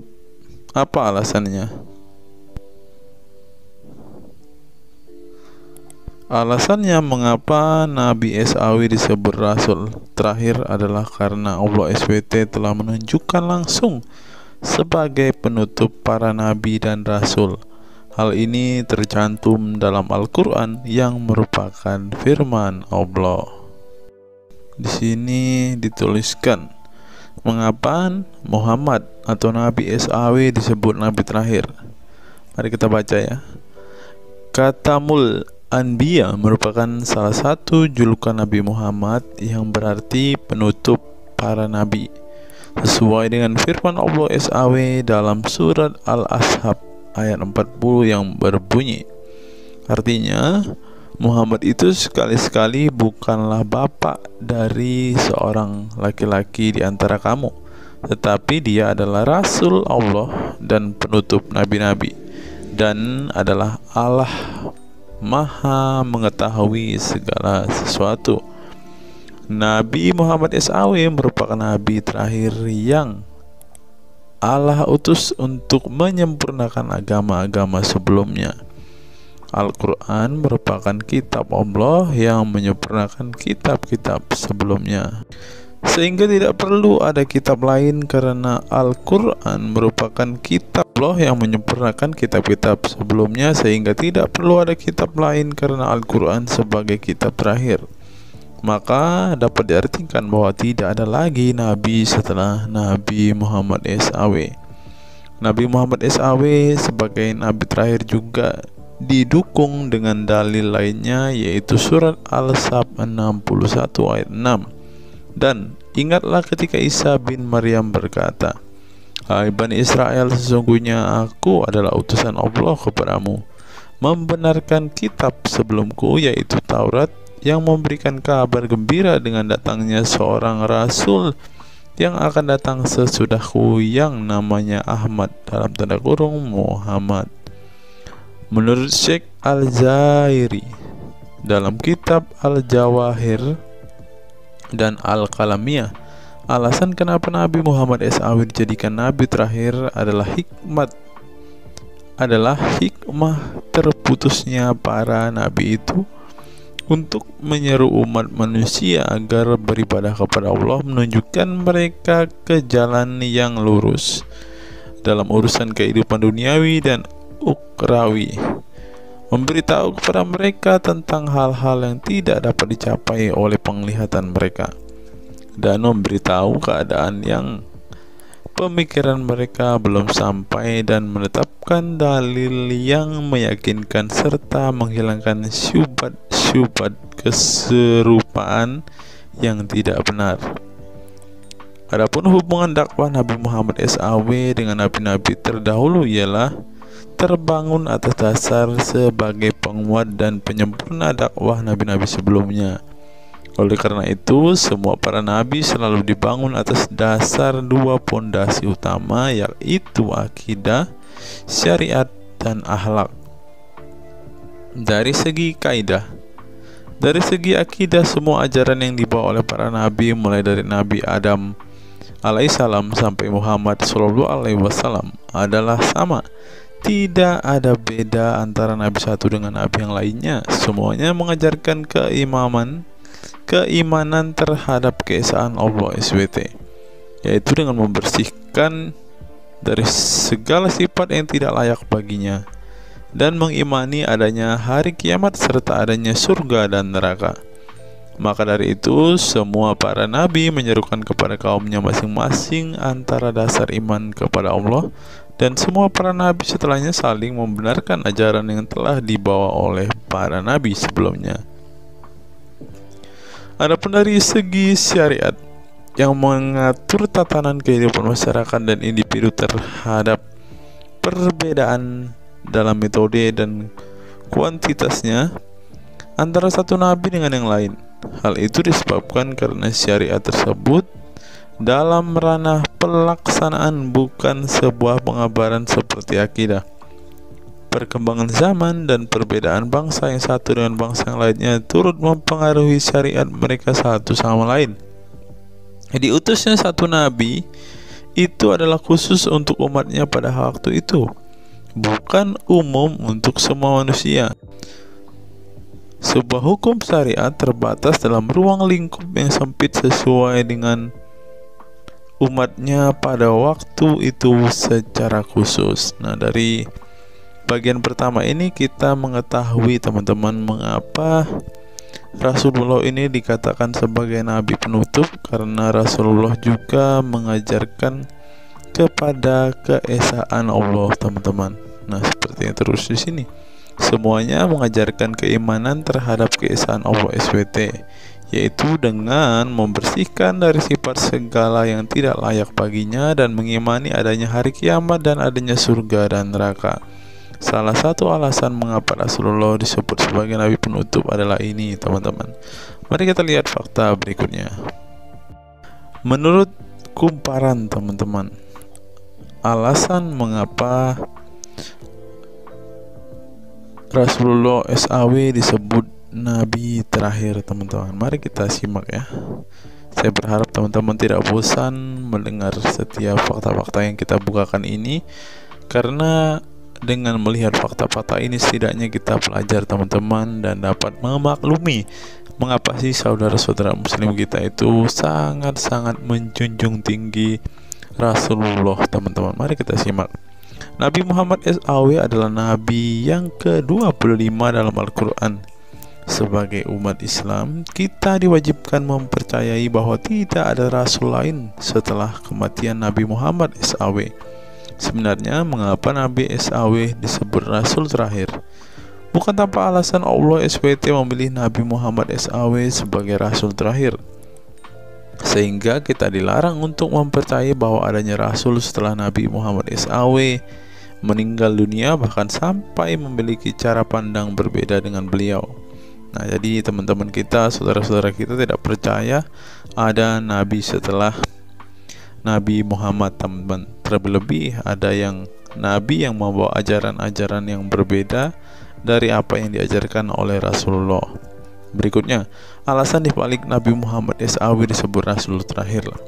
Nabi Muhammad SAW ditunjuk menjadi Rasul terakhir Allah SWT dan mendapatkan Al-Quran yang merupakan kitab sempurna dari kitab-kitab sebelumnya. Nah, mereka percaya juga kitab mereka adalah kitab yang paling sempurna, karena kitab-kitab sebelumnya tidak sempurna, maka disempurnakan oleh Al-Quran, teman-teman.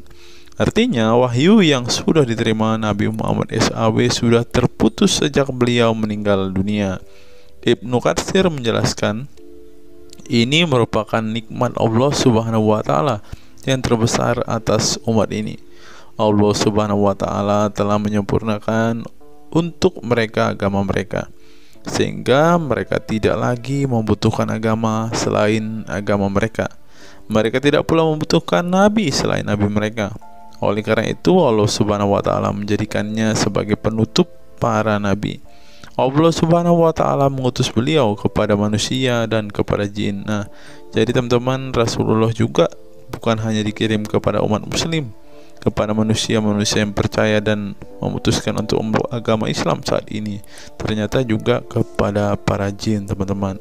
Allah Subhanahu wa Ta'ala berfirman, artinya Muhammad itu sekali-kali bukanlah bapak dari seorang laki-laki di antara kamu, tetapi dia adalah Rasulullah dan penutup nabi-nabi, dan adalah Allah Maha mengetahui segala sesuatu. Dikutip dari buku situs-situs dalam Al-Quran oleh Syarifuddin Al-Fikri, para ahli bahasa memberikan makna terhadap kata ma dalam surat Al-Ahzab ayat 40 dengan al-istitsaku wal ma'u, yang artinya memastikan dan menolak sesuatu, sehingga Al-Quran menyebutkan bahwa Nabi Muhammad SAW sebagai khatam an-nabiyyin. Artinya pasti tidak ragu beliau seorang nabi terakhir dan menolak orang mengaku di kemudian hari. Adapun alasan dibalik Nabi Muhammad SAW sebagai Rasul terakhir dijelaskan oleh Syekh Al-Zairi dalam Al-Jawahir Al-Kalamiyah.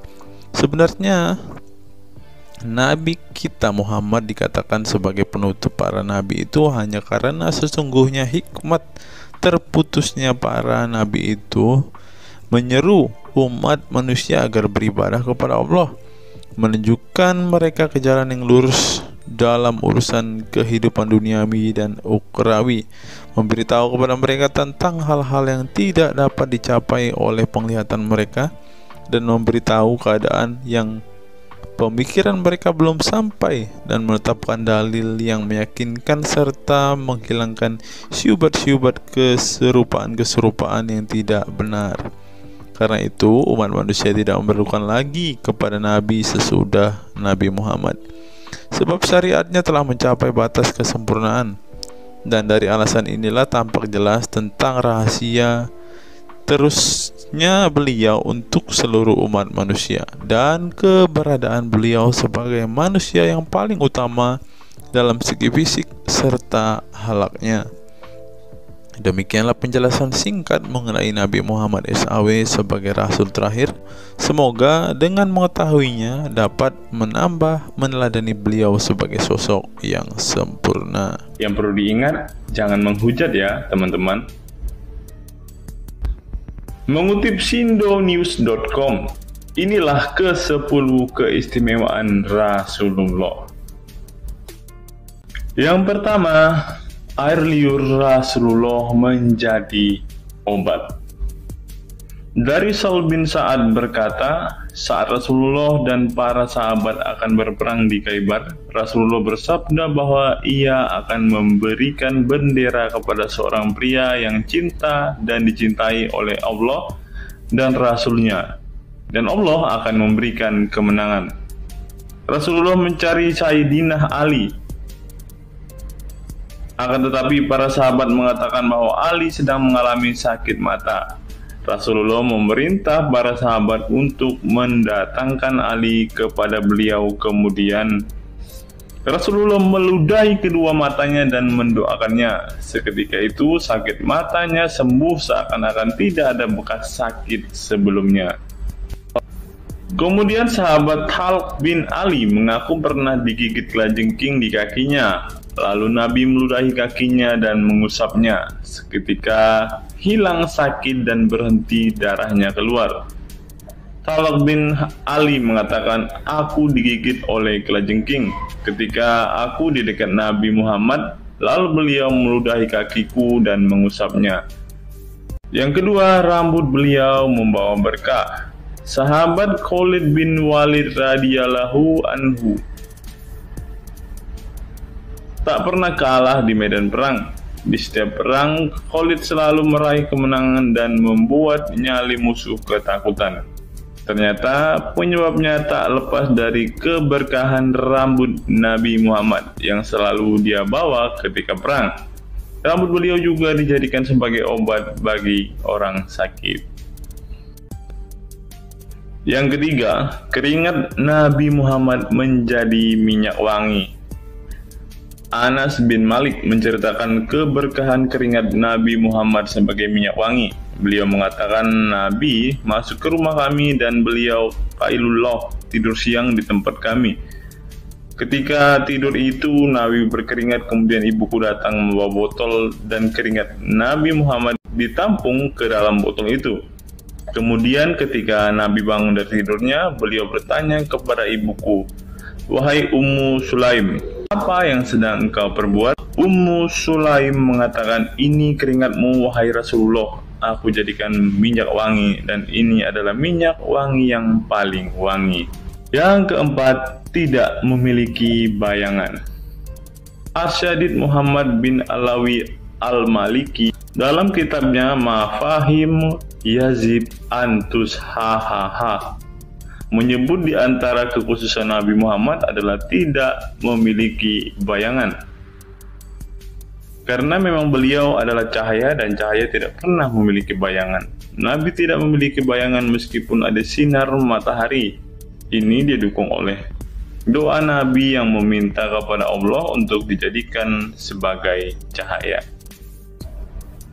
Hal ini disebutkan oleh Imam Muslim dalam hadis yang menjelaskan tentang bacaan Nabi dalam doa sujudnya. Ya Allah, jadikanlah di dalam hatiku cahaya, di pendengaranku cahaya, dalam penglihatanku cahaya, di sebelah kananku cahaya, di sebelah kiriku juga cahaya, di depanku cahaya, dan di belakangku cahaya, serta di atasku cahaya, juga di bawahku cahaya, dan jadikanlah untukku cahaya. Dalam riwayat lain juga disebutkan, jadikanlah aku cahaya. Yang kelima, tidak pernah menguap. Dalam kitab Al-Qashais Al-Kubra, Imam Asyuyuti menyebutkan riwayat Nabi Muhammad yang sepanjang hayat tidak pernah menguap. Ditakris oleh Imam Al-Bukhari dalam kitabnya Al-Tariq dan juga Ibnu Abi Saibah dalam Musannafnya, dan dari Isa Ibnu Sa'ad dari Yazid bin Al-Asham, beliau berkata bahwa Nabi Muhammad tidak pernah menguap sama sekali. Yang keenam, hati beliau tidak pernah tidur. Keistimewaan lainnya adalah kedua mata beliau tertidur, namun tidak demikian dengan hati beliau. Suatu waktu Nabi Muhammad pernah ditanya oleh istrinya Sayyidah Aisyah tentang tidurnya selepas sholat witir. Wahai Rasulullah, apakah engkau tidur setelah sholat witir? Beliau menjawab, betul Aisyah, sesungguhnya mataku tertidur dan tetapi hatiku tidak pernah tidur. Ini sejalan dengan apa yang disebutkan beliau bahwa para nabi tidaklah tidur kecuali hanya mata mereka saja yang terpejam. Hati mereka tidak pernah tidur dari berzikir kepada Allah Ta'ala. Dan begitu juga para nabi tidur hanya matanya saja, sedangkan hatinya tidak pernah tidur.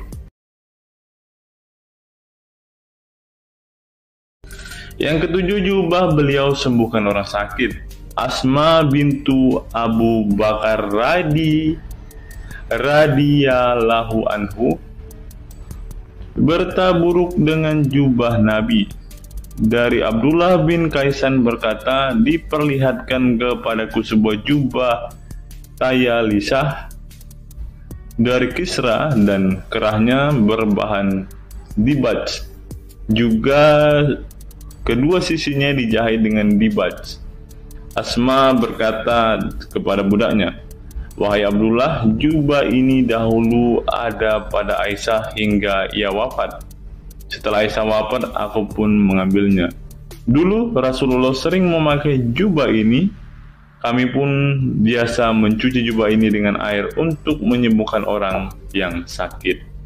8. Darah bekam Nabi diminum sahabat. Darah Rasulullah benar-benar barokah. Sahabat Abdullah bin Zubair radhiyallahu anhu pernah meminum darah Nabi.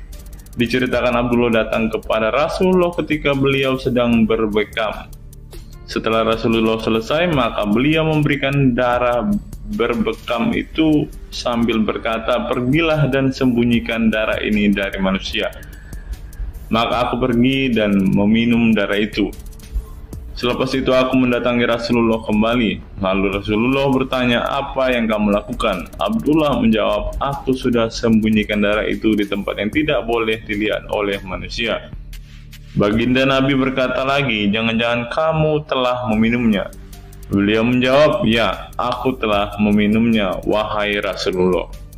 Setelah meminum darah itu, Nabi Muhammad berkata kepada Abdullah, sungguh engkau telah menjaga dirimu dari api neraka. Yang ke-9, tidak pernah ihtilam atau dalam tanda kurung mimpi basah. Ihtilam adalah keluarnya air mani karena sebab mimpi atau fantasi. Di Indonesia sering disebut dengan mimpi basah. Dan itu tidak pernah terjadi pada Nabi Muhammad. Dalam kitab hadis Al-Mu'jam Al-Kabir, Imam At-Tabarani mengeluarkan sebuah riwayat dari Ibnu Abbas bahwasannya Nabi Muhammad tidak pernah ihtilam atau mimpi basah. Yang ke-10 yang terakhir, teman-teman, dapat melihat dan mendengarkan ringkihan langit. Dari sahabat Abu Dzar, Nabi Muhammad bersabda, Sesungguhnya aku melihat apa yang kalian tidak lihat, dan aku mendengar apa yang kalian tidak dengar, ringkihan langit. Dan memang pantas langit bersuara ringkih, karena di setiap jarak 4 jari di langit ada malaikat yang menaruh keningnya dan sujud kepada Allah. Demi Allah, seandainya kalian mengetahui apa yang aku ketahui, kalian akan sedikit tertawa dan banyak menangis. Keistimewaan lain dari Nabi Muhammad disebutkan ketika beliau buang air tidak ada bekasnya sama sekali. Dalam kata lain, semua kotoran beliau ditelan bumi, tak sedikit pun yang tertinggal. Beliau juga mampu melihat ke belakang dengan jelas sebagaimana beliau melihat ke depan. Itulah ke-10 keistimewaan Nabi Muhammad yang juga menjadi bukti kenabian beliau. Rasulullah adalah manusia sebagaimana umatnya, akan tetapi Allah menjadikan beliau sebagai manusia yang tidak seperti manusia pada umumnya.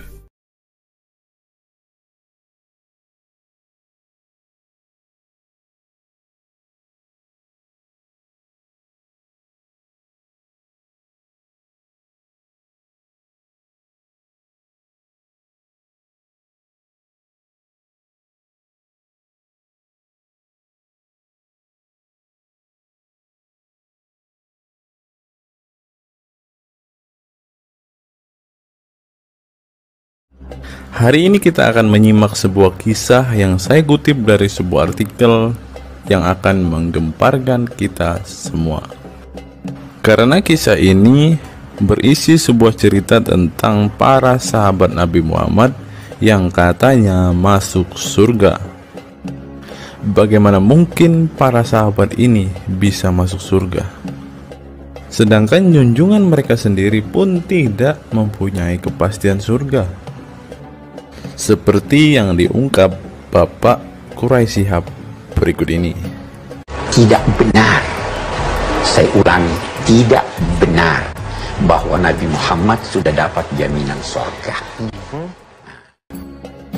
Mendengar apa yang dikatakan Bapak Quraisy Shihab tadi, jelaslah bahwa Rasulullah pun tidak pasti masuk surga. Bagaimana mungkin para sahabat masuk surga jika sang junjungan sendiri tidak punya kepastian surga? Memang sedikit aneh sih teman-teman. Nabi tidak pasti masuk surga, tapi para sahabat masuk surga. Mungkinkah para sahabat lebih baik dari sang Nabi? Untuk itu, mari kita simak kisah para sahabat Nabi berikut ini dan temukan alasan mengapa mereka bisa masuk surga. Kisah sahabat Nabi Muhammad SAW yang dijamin masuk surga oleh Allah SWT.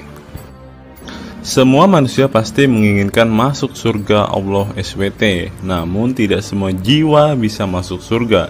Ada banyak tantangan dan perjalanan yang sangat panjang yang harus dihadapi umat Islam hingga mendapat kesempatan ala SWT untuk masuk surga. Itu juga belum tentu langsung masuk surga. Mungkin harus ke neraka untuk menghapus dosa-dosa terlebih dahulu. Meski demikian, kita bisa belajar dari kisah sahabat Nabi Muhammad SAW yang dijamin masuk surga Allah. Mereka tidak begitu saja mendapat tempat yang keindahannya kekal abadi. Berbagai ujian keimanan dan fisik dalam mengarungi kehidupan mereka di jalan Allah SWT. Siapa sajakah sahabat Nabi SAW yang dijamin masuk surga? Simak selengkapnya dalam ulasan berikut ini. Kisah sahabat Nabi Muhammad SAW yang dijamin masuk surga. Dalam sebuah hadis terdapat 10 sahabat Nabi SAW yang masuk surga. Hadis tersebut berasal dari Abdurrahman bin Auf radhiyallahu anhu. Ia berkata, Rasulullah Shallallahu alaihi wasallam bersabda. Adapun kisah 10 sahabat Nabi yang dijamin masuk surga yang dikutip dari buku biografi 10 sahabat Nabi yang dijamin masuk surga karya Sujai Fadil 2020. Yang pertama, Abu Bakar As-Siddiq. Abu Bakar As-Siddiq dikenal sebagai manusia terbaik setelah Nabi Muhammad SAW. Beliaulah orang pertama yang beriman kepada Nabi SAW, menemaninya dan membenarkan perkataannya. Ketika Nabi Muhammad SAW meninggal dunia, beliaulah yang dipilih menjadi imam dan melanjutkan kepemimpinan sebagai khalifah. Yang kedua, Umar bin Khattab. Sahabat Nabi Muhammad SAW selanjutnya yang dijamin masuk surga adalah Umar bin Khattab. Dedikasi beliau kepada agama Islam sangatlah besar. Walaupun sebelum ia memutuskan untuk beriman kepada Nabi Muhammad SAW, ia ingin membunuhnya. Setelah masuk agama Islam, Umar bin Khattab menjadi orang yang paling berani dan mendapat gelar Al-Furuq yang memiliki arti pembeda antara yang benar dan yang salah. Yang ketiga, Utsman bin Affan. Utsman bin Affan merupakan saudagar kaya raya, namun kekayaan tersebut tidak membuatnya sombong, namun kebalikannya. Utsman menggunakan hartanya untuk zakat, sedekah, dan infak. Setelah meninggalnya Umar bin Khattab, beliau melanjutkan kepemimpinannya dan juga melanjutkan tugas untuk menyusun mushaf Al-Quran. Yang keempat, Ali bin Abi Thalib. Ali bin Abi Thalib merupakan sepupu dari Nabi Muhammad SAW, sehingga beliau banyak belajar Islam dari usianya sejak kecil. Ali bin Abi Thalib pernah ditinggal Nabi Muhammad SAW saat perang Tabuk untuk menjaga para wanita dan anak-anak. Setelah meninggalnya Utsman bin Affan, beliau meneruskan kepemimpinannya. Namun di masa kepemimpinannya banyak sekali pertentangan dan perpecahan kelompok dengan pemikiran masing-masing. Talhah bin Ubaidillah. Meski tak seterkenal para khulafaur rasyidin, namun beliau merupakan sosok perlindung bagi Nabi Muhammad dalam perang Uhud dengan menangkis anak panah dengan tangannya hingga kehilangan jari-jarinya. Selain itu, Talib bin Ubaidillah disanjung karena kebaikan hati dan sedekah beliau. Yang keenam, Zubair bin Awam. Zubair bin Awam merupakan orang pertama yang berani mencabut pedangnya di jalan Allah SWT saat ia menduga ada orang musyrik yang sewenang-wenang kepada Nabi Muhammad SWT. Perjuangannya untuk masuk ke Islam tidaklah mudah. Beliau sempat disiksa oleh pamannya sendiri agar tidak mengikut Nabi Muhammad SAW. Yang ketujuh, Abdurrahman bin Auf. Abdurrahman bin Auf merupakan seorang saudagar yang kaya raya. Walaupun seorang yang berlimpah harta, beliau banyak menggunakan hartanya untuk kaum muslimin. Ketika mendengar bahwa dirinya akan masuk surga, Abdurrahman bin Auf khawatir apakah layak masuk surga dan merasa dirinya bukanlah siapa-siapa. Yang kedelapan, Sa'ad bin Abi Waqqas. Sa'ad bin Abi Waqqas merupakan paman Nabi Muhammad SAW dari ibunya. Ketika mendengar Islam di Mekah, Sa'ad langsung menghampiri Nabi Muhammad SAW untuk beriman kepada Allah SWT dan Rasulnya. Sa'ad bin Abi Waqqas merupakan orang pertama yang meletakkan anak panah di jalan Allah SWT. Beliau juga dipilih menjadi komandan perang Qadisiyah dan diangkat menjadi gubernur Kufah di masa kepemimpinan Utsman bin Affan. Yang kesembilan, Sa'id bin Zaid. Apabila seseorang yang mampu membuat Umar bin Khattab yang keras bisa masuk ke dalam Islam, beliau adalah Sa'id bin Zaid dan istrinya Fatimah bin Khattab. Beliau mengadakan pertemuan di Darul Arqam dan sebelumnya menyampaikan dakwah di dalamnya. Sa'id bin Zaid tidak pernah absen dari peristiwa penting dan peperangan bersama Nabi Muhammad SAW kecuali di perang Badar. Yang ke-10, Abu Ubaidah bin Jarrah. Abu Ubaidah bin Jarrah merupakan seorang sahabat Nabi Muhammad yang lemah lembut namun cekatan. Beliau termasuk salah satu generasi pertama yang masuk Islam. Ketika perang Uhud, 2 gigi depannya copot, malah tampilan dirinya makin bagus. Giginya ompong dikarenakan ia mencabut 2 rantai yang masuk melalui lubang kancing topi besi di wajah Nabi Muhammad SAW karena terkena tebasan. Dari 10 kisah tadi, semua sahabat Nabi itu terkenal dengan perbuatan baiknya. Apakah standar umat muslim masuk surga adalah dengan berbuat baik? Perbuatan baik tentu tidak dapat menyelamatkan. Seorang ustadz pernah berkata seperti ini. Mengantarkan kita masuk ke surga itu bukan amal perbuatan kita. Kita semua masuk ke dalam surga Allah kelak itu lantaran mendapat anugerah dari Allah dan mendapat rahmat dari Allah. Jadi bukan karena amal ibadah kita. Apa tanggapan teman-teman setelah menyimak kisah ini?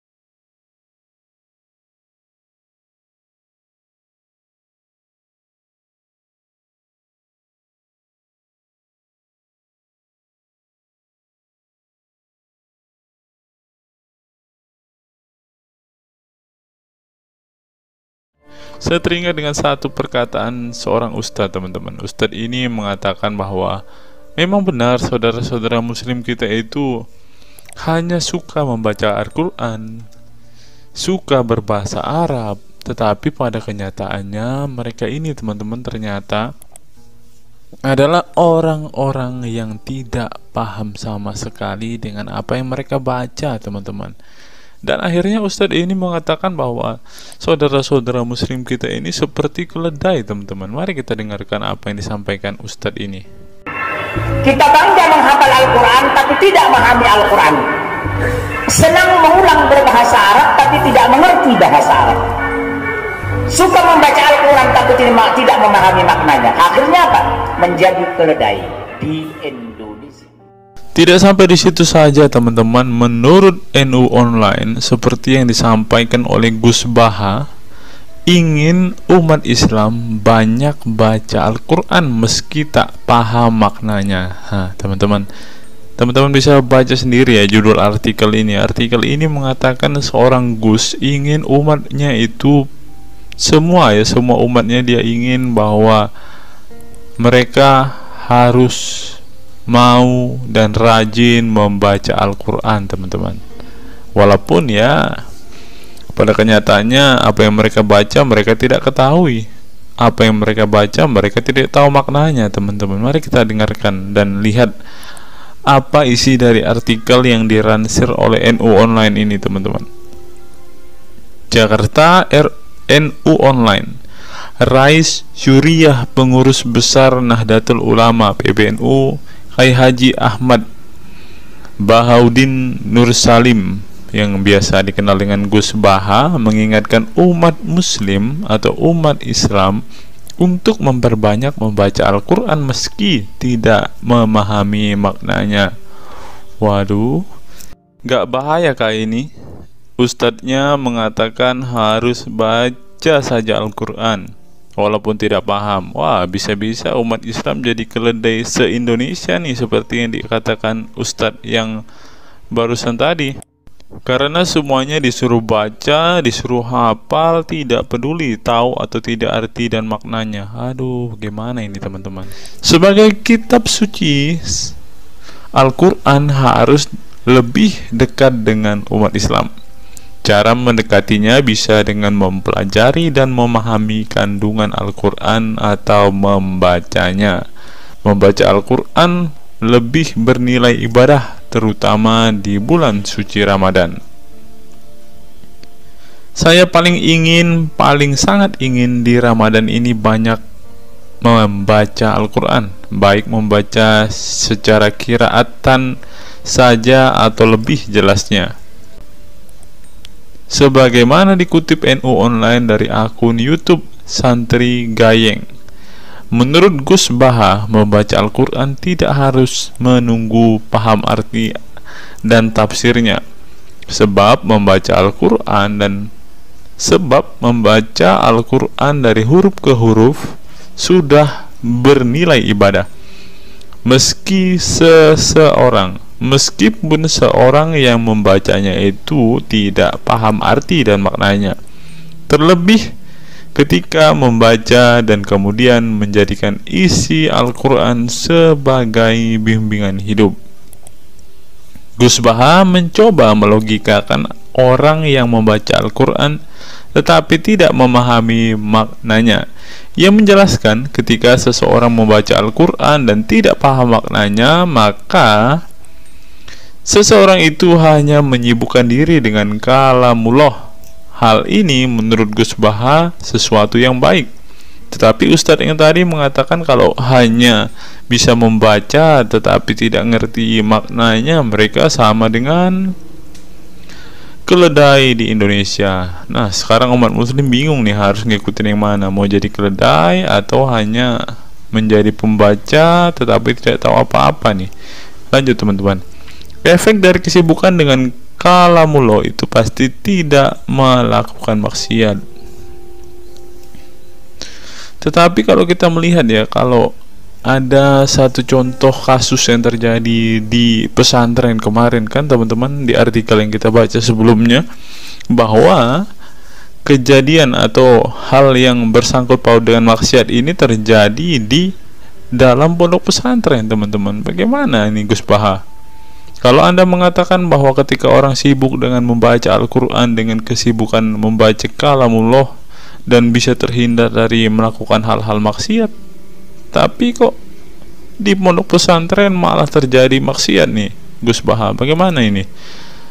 Lanjut, saya beri contoh, meskipun membaca saja dan tidak paham artinya itu tetap baik. Ada orang yang semalaman itu duduk bersama keluarga, ngobrol ringan tentang masa lalu, cerita lucunya atau lucunya anaknya. Pada malam itu ditulis oleh malaikat bahwa keluarga ini tidak maksiat, tidak dugem, tidak narkoba, dan tidak ke tempat maksiat, jelasnya. Gus Baha mengatakan keberkahan dari seorang muslim atau muslimah menyibukkan diri bercengkrama bersama keluarga, asik guyon dengan teman dan tetangga adalah tidak melakukan maksiat dan tidak macam-macam, apalagi jika saat itu membaca Al-Quran. Hal ini sesuai dengan kajian ilmu usul fikih yang dipelajari Gus Baha dari Al-Makfurlah Kiai Haji Maimun Zubair. Ia menegaskan bahwa di antara kebaikan agama Islam adalah meninggalkan itu adalah pekerjaan yang tidak butuh modal. Gus Baha menjelaskan, apabila seseorang ingin mendapat pahala sholat maka harus sholat. Kalau ingin mendapat pahala haji maka harus haji. Namun ada kebaikan yang tidak perlu modal, yaitu meninggalkan kemungkaran. Caranya cukup meninggalkan hal-hal yang dilarang Allah. Cara meninggalkan kemungkaran bisa dengan bercengkrama dengan keluarga, baca Al-Quran, bercanda dengan teman, dan hal positif lainnya. Sehingga kalau ada orang yang tanya, kenapa baca Al-Quran meskipun tidak paham itu dapat pahala? Satu, karena itu kalamullah. Kedua, sebagai kebaikan itu adalah meninggalkan kemaksiatan. Meninggalkan itu bisa dilakukan dengan hal-hal mudah. Ini pentingnya ngaji. Saya ngaji usul fikih dengan Kiai Haji Maimun, abahnya Gus Yasin, katanya. Gus Baha mengaku sejak kecil ia sudah terbiasa membaca dan mempelajari Al-Quran, bahkan hingga saat ini. Kebiasaan Gus Baha mempelajari Al-Quran yang berlangsung puluhan tahun ini membuatnya memiliki kecintaan yang mendalam dengan kitab suci yang diturunkan kepada Nabi Muhammad itu. Ia juga membaca banyak literatur klasik maupun modern untuk memahami Al-Quran. Kemudian melakukan diskusi dengan banyak pakar Al-Quran dari berbagai daerah dan negara tentang berbagai tema. Tetapi syukur-syukur bacanya Al-Quran itu paham. Artinya paham sesuai dengan kapasitas masing-masing.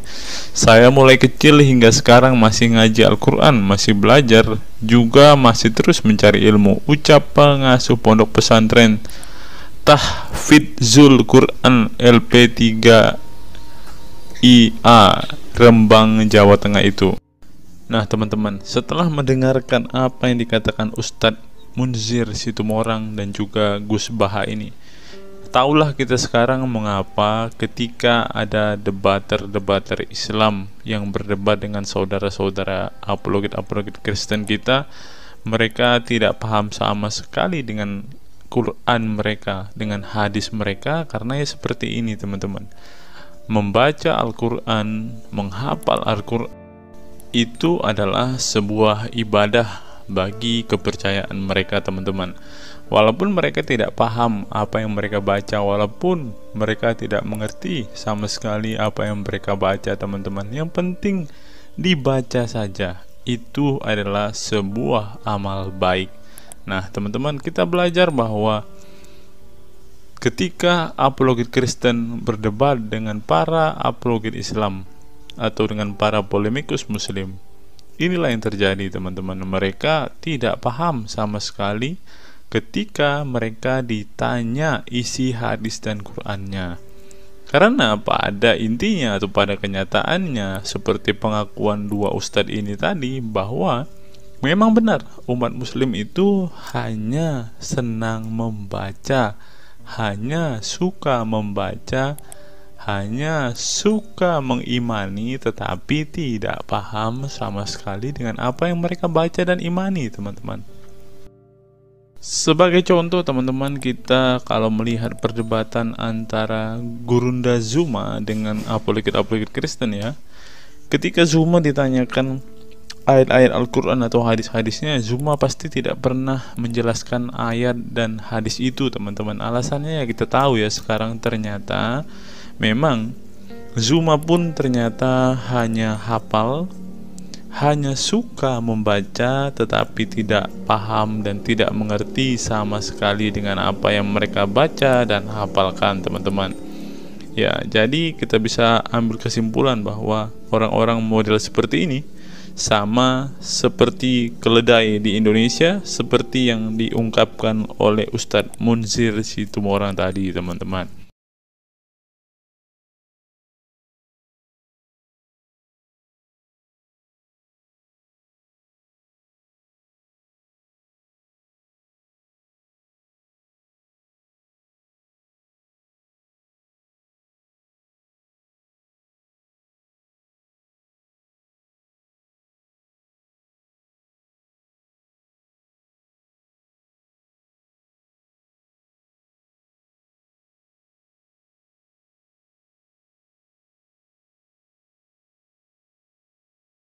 Fenomena pemurtadan dan kelompok Islam radikal. Sejumlah sarjana Islam mengemukakan hukuman seorang murtad adalah hak prerogatif Tuhan, bukan wewenang manusia. Masalah pemurtadan selalu menjadi isu penting dalam sejarah wacana keislaman. Dalam Islam, tindakan atau sikap seseorang muslim meninggalkan agama Islam, baik dengan perkataan maupun dengan perbuatan, disebut dengan ridah atau irtidad dalam bahasa Arab. Dan orang muslim yang melakukan tindakan ini disebut murtad. Nah, seperti yang dikatakan oleh Yakut tadi teman-teman, dengan mengatakan toa itu seperti gonggongan anjing, dia sudah murtad teman-teman. Itulah sebabnya saudara-saudara muslim menganjurkan dia untuk istighfar dan mengucapkan 2 kalimat syahadat kembali. Lanjut. Seorang dikatakan murtad belum tentu mereka pindah atau konversi ke agama baru. Bisa juga mereka kemudian memilih untuk tidak beragama, menjadi sekuler, ateis, agnostik, dan lain sebagainya. Masalah pemurtadan ini bukan hanya diskursus dan fenomena eksklusif dalam Islam saja, tetapi juga dalam agama-agama lain ya. Ada banyak pendapat di kalangan sarjana muslim tentang status ridah dan bagaimana seharusnya memperlakukan seorang murtad. Ada yang berpendapat ridah adalah masalah kepolitikan, bukan masalah teologi keagamaan. sehingga orang yang keluar dari Islam murtad tidak perlu dikenai hukuman apapun, termasuk hukuman pembunuhan. Karena itu akan bertentangan dengan doktrin Islam dan Al-Quran yang menggaransi kebebasan bagi seseorang untuk beriman dan beragama atau tidak beriman dan tidak beragama. Bagi mereka, sejarah hukuman pembunuhan bagi orang-orang yang keluar dari Islam lebih mengacu pada fenomena dan alasan sosial politik belaka. Dengan kata lain, kata murtad bagi mereka mengacu pada pengertian pembangkangan politik ketimbang pemberontakan teologis. Tak ada konsensus mengenainya. Tetapi ada pula yang berargumen bahwa masalah pemurtadan adalah masalah teologi keagamaan, sehingga orang yang mendeklarasikan diri keluar dari Islam harus dihukum bunuh seperti yang dipraktikkan oleh generasi Islam pasca wafatnya Nabi Muhammad. Menariknya, sejumlah sarjana Islam terkemuka, baik klasik maupun kontemporer, baik Sunni maupun Syiah, sebut saja seperti Muhammad bin Ahmad al-Saraki, Abu al-Walid al-Baji, Ibrahim al-Naqi, Ibnu al-Human, Buharuddin al-Mahinani hingga Ali Goma, Husin Ali Mutazir, Zafir Ahmad Gamidi, dan Torik Ramadan menyatakan tidak ada konsensus daripada ulama tentang hukuman bunuh bagi seorang murtad. Mereka juga menegaskan bahwa hukuman seorang murtad adalah hak prerogatif Tuhan, bukan wewenang manusia. Nah, sekarang kalau kita melihat, ada seorang ustadz mengatakan, siapa namanya itu, Abdul Somad bilang, bagi yang murtad darahnya halal. Nah, gimana ya dengan Abdul Somad ini, teman-teman? Dia sudah tidak menghidupi apa yang diajarkan oleh pendahulu-pendahulunya, teman-teman. Lanjut, masalah sejarah dan fenomena pemurtadan dalam Islam ini dengan baik dikupas oleh Abdullah Said dalam Freedom of Religion, Apostasy and Islam, atau Taha Jabir Al-Wani dalam Apostasy in Islam, A Historical and Scriptural Analysis.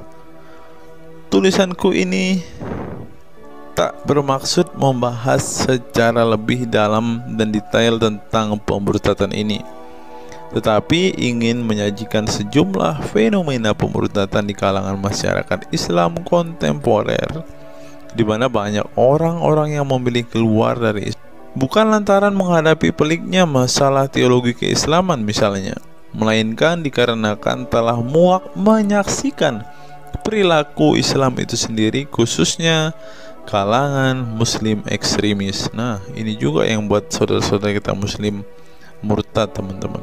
Nggak tahu ya Abdul Somad termasuk orang yang Islam atau muslim yang ekstremis atau enggak ya, karena dia bilang siapa yang murtad darahnya halal. Bisa jadi Somad salah satu Islam ekstremis. Berikutnya, faktor trauma. Bagi kelompok Islam militan konservatif, pemurtadan adalah tindakan haram dan kaum murtad harus dibunuh. Tetapi mereka tidak menyadari bahwa banyak kaum Islam yang memilih menjadi murtad justru karena mereka trauma dengan perilaku brutal kelompok radikal Islam itu sendiri. Lihat misalnya penuturan sejumlah mantan muslim dalam buku Living Islam, Apostate Speak Out, yang diedit oleh Ibnu Warak, nama samaran, seorang pensiunan Islam kelahiran Rajkot, India. Dalam buku yang sangat provokatif ini, sejumlah ex-muslim bersuara keras memberi kesaksian tentang kebobrokan perilaku kelompok muslim radikal di negara-negara yang mayoritas berpenduduk muslim seperti Pakistan, Bangladesh, Aljazair, Iran, Afghanistan, dan lain sebagainya. Para penulis buku ini sebelumnya merupakan para sarjana aktivis muslim yang taat saleh sampai akhirnya mereka menyaksikan momen-momen mengerikan dalam hidup mereka hingga akhirnya mereka menyatakan goodbye pada Islam. Lihat teman-teman, mereka ini adalah saksi keekstriman Islam, teman-teman. Kini mereka memilih menjadi Kristen, agnostik, ateis, humanis, sekularis, free thinking, free thinker, dan lain sebagainya. Setelah mendeklarasikan dari emoh pada Islam, mereka kemudian pada umumnya memilih tinggal di Barat, khususnya Amerika Serikat, Kanada, Eropa Barat, dan Australia. Karena kalau mereka tinggal di Arab ya pasti dipenggal, teman-teman. Sebagai suaka baru mereka dengan pertimbangan satu, masalah ketidakamanan jika mereka tinggal di negara asal mereka, sebab seorang yang pindah agama dihukumi murtad dan mereka itu bisa dibunuh. Nah, benar apa yang saya katakan tadi kan, teman-teman. Yang kedua, lantaran di Barat ada jaminan soal kebebasan beragama. Nah, kalau di negara asal mereka hanya satu agama, teman-teman. Kalau mau meluk agama lainnya, siap-siap dipenggal karena darahnya halal. Inilah ajaran Islam yang asli. Berikutnya, buku yang ditulis oleh kaum murtad ini penting untuk disimak sebagai kritik tajam atas tindakan radikalisme agama yang dilakukan oleh, meminjam istilah Muhammad Said Asmani, kelompok ekstrim yang sering menebarkan kekerasan dan kebencian dalam menyampaikan pesan-pesan keagamaan, tanpa disadari bahwa perilaku sadis dan barbar mereka telah menyebabkan sebagian umat Islam frustasi dan kehilangan kepercayaan terhadap agama mereka, kemudian memilih hengkang dari Islam. Ini menunjukkan bahwa masalah pemurtadan atau proses konversi tidak semata-mata masalah teologi keagamaan, tetapi juga sosial, politik, dan ekonomi. Itulah yang dialami Ibnu Warraq, Ali Sina, Anwar Saik, Faisal Muhammad, Syarek Malik, Samia Libini, Abul Qasem, dan masih banyak lagi. Semula mereka adalah para pemeluk Islam saleh yang kemudian memilih keluar dari agama ini setelah mereka mengalami dan menyaksikan peristiwa tragis dalam sejarah hidup mereka. Simak misalnya penuturan Ali Sina dalam Why I Live Islam, My Passage from Faith to Enlightenment. Ali Sina yang masih keturunan Ayatollah Iran ini menuturkan pengalaman getir hidupnya menyaksikan serangkaian horor di negaranya Iran. Dia mengatakan sejak Ayatollah Khomeini berhasil menggulingkan diktator Shah Reza Pahlavi pada tahun 1979, segera ia mengganti ideologi sekuler negara dengan ideologi Islami yang tunduk sepenuhnya pada otoritas Khomeini.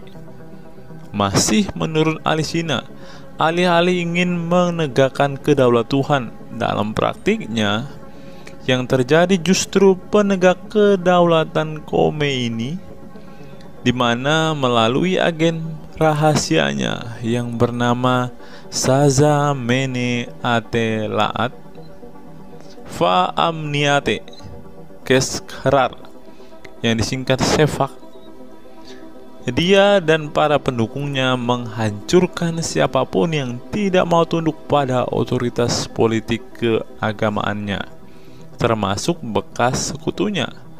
Maka pada saat Imam Khomeini berkuasa, kata Sina, nyawa pun menjadi sangat murah. Ribuan orang Irak dibunuh sebagai efek perang teluk antara Iran-Irak. Ribuan pengikut Bahai Faith disiksa dengan tuduhan murtad, dan ribuan penduduk Iran yang menolak otoritas politik dan agama sang imam dipenjara. Nasib kaum perempuan lebih tragis lagi. Sebelum dibunuh, mereka diperkosa oleh tentara syariat dengan alasan sebagai imbalan pembangkangan kepada sang ayatollah sekaligus tiket menuju surga. Ngeri teman-teman, tiket menuju surga. Peristiwa tragis semasa rezim Khomeini ini membuat Ali Sina trauma dan kehilangan kepercayaan terhadap Islam, sehingga ia memilih murtad. Sekarang ia mendirikan Faith Freedom Foundation untuk mengadvokasi orang-orang yang ingin meninggalkan Islam. Selain Ali Sina, pengalaman getir juga dialami oleh Abul Qasim Bangladesh, Sherak Malik Pakistan, Anwar Saik Pakistan Bertain, Nadia dari Maroko, Samia Libina dari Tunisia, Azad dari India, dan masih banyak lagi. Setelah mengalami dan menyaksikan sejumlah peristiwa tragis kekerasan agama yang dilakukan kaum muslim radikal di negara mereka, mereka kemudian hijrah ke iman yang baru. Memang tidak bisa dipungkiri di negara-negara berbasis Islam itu telah terjadi sejumlah peristiwa sadis yang dilakukan sekelompok rezim muslim militan dan kaum radikal agama demi ambisi politik kekuasaan mereka. Atas nama agama dan penegakan syariat Islam, mereka melakukan serangkaian teror dan kekerasan terhadap kelompok minoritas dan lawan-lawan politik agamanya. Penulis perempuan Mesir Bad Yeor telah menunjukkan dengan baik sebagian dari sejarah gelap radikalisme kelompok militan konservatif terhadap kaum minoritas ini dalam buku The Decline of Eastern Christianity Under Islam From Jihad to Dhimmitud. Dalam buku ini, dia berpendapat bahwa konsep dhimmi, khususnya Kristen dan Yahudi yang secara literal mengacu pada definisi protected people, orang-orang yang dilindungi, dalam realitasnya justru menjadi kelompok yang diperas, dieksploitasi karena di samping dipaksa membayar pajak pada pemerintah, mereka tidak pernah menikmati hak-hak sipil sebagai warga negara. Di negara-negara berbasis syariat Islam, mereka memang menjadi warga negara kelas 2, kalau bukan malah tidak berkelas lagi. Wah. Tidak hanya non-muslim saja, kaum muslim yang kebetulan berseberangan dengan ideologi dan aliran keagamaan rezim penguasa, baik rezim Sunni maupun Syiah, juga mendapat perlakuan kejam dan diskriminatif. Sebagian dari kaum muslim yang dizolimi oleh rezim Islam ekstrem ini masih bertahan memeluk Islam.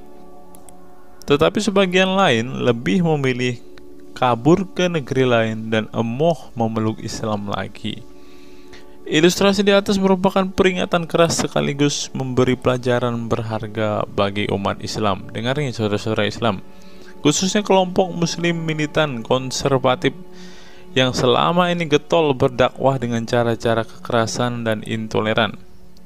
Perilaku brutal dan aksi-aksi kekerasan yang mereka lakukan tidak hanya menyebabkan simpati publik terhadap kaum muslim merosot atau melorotnya tingkat kepercayaan publik terhadap Islam sebagai agama damai, toleran, pluralis, dan rahmatan lil alamin.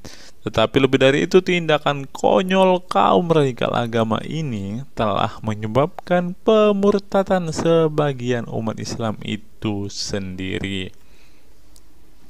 Kedepan kaum muslim harus menebarkan Islam dengan cara-cara damai, santun, dan toleran, bukan dengan tindakan keras, kasar, dan intoleran yang justru merugikan Islam dan kaum muslim itu sendiri.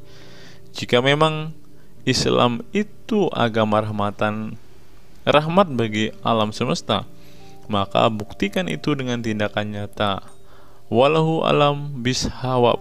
Nah, itulah fakta-fakta yang bisa saya sampaikan pada kesempatan hari ini, teman-teman. Kiranya fakta-fakta ini dapat membuat kita semua sebagai umat Kristen semakin bersemangat berdoa, terlebih memberitakan Injil kepada saudara-saudara muslim kita yang benar-benar rindu, yang benar-benar ingin dan haus mendengarkan kabar baik, teman-teman. Karena Alkitab memang mengatakan ada orang-orang yang hatinya sudah tertutup untuk Injil dan mereka tidak akan pernah mendengarkan kabar baik itu. Bagi saudara-saudara muslimku, segeralah murtad, karena sesuai dengan apa yang kita bacakan hari ini, banyak sekali fakta-fakta yang di luar nalar yang bisa menjadi alasan kalian untuk meninggalkan agama Islam. Apa pendapat teman-teman setelah menyimak video ini? Silahkan tuliskan komentar waras teman-teman di kolom komentar video ini, agar banyak orang semakin waras dan semakin sadar bahwa hanya Yesuslah satu-satunya Tuhan dan Juru Selamat. Hanya Yesuslah satu-satunya yang menyediakan surga bagi setiap orang yang percaya kepadanya. Salam waras, salam sadar. Sampai bertemu di video-video kita berikutnya. God be with you all.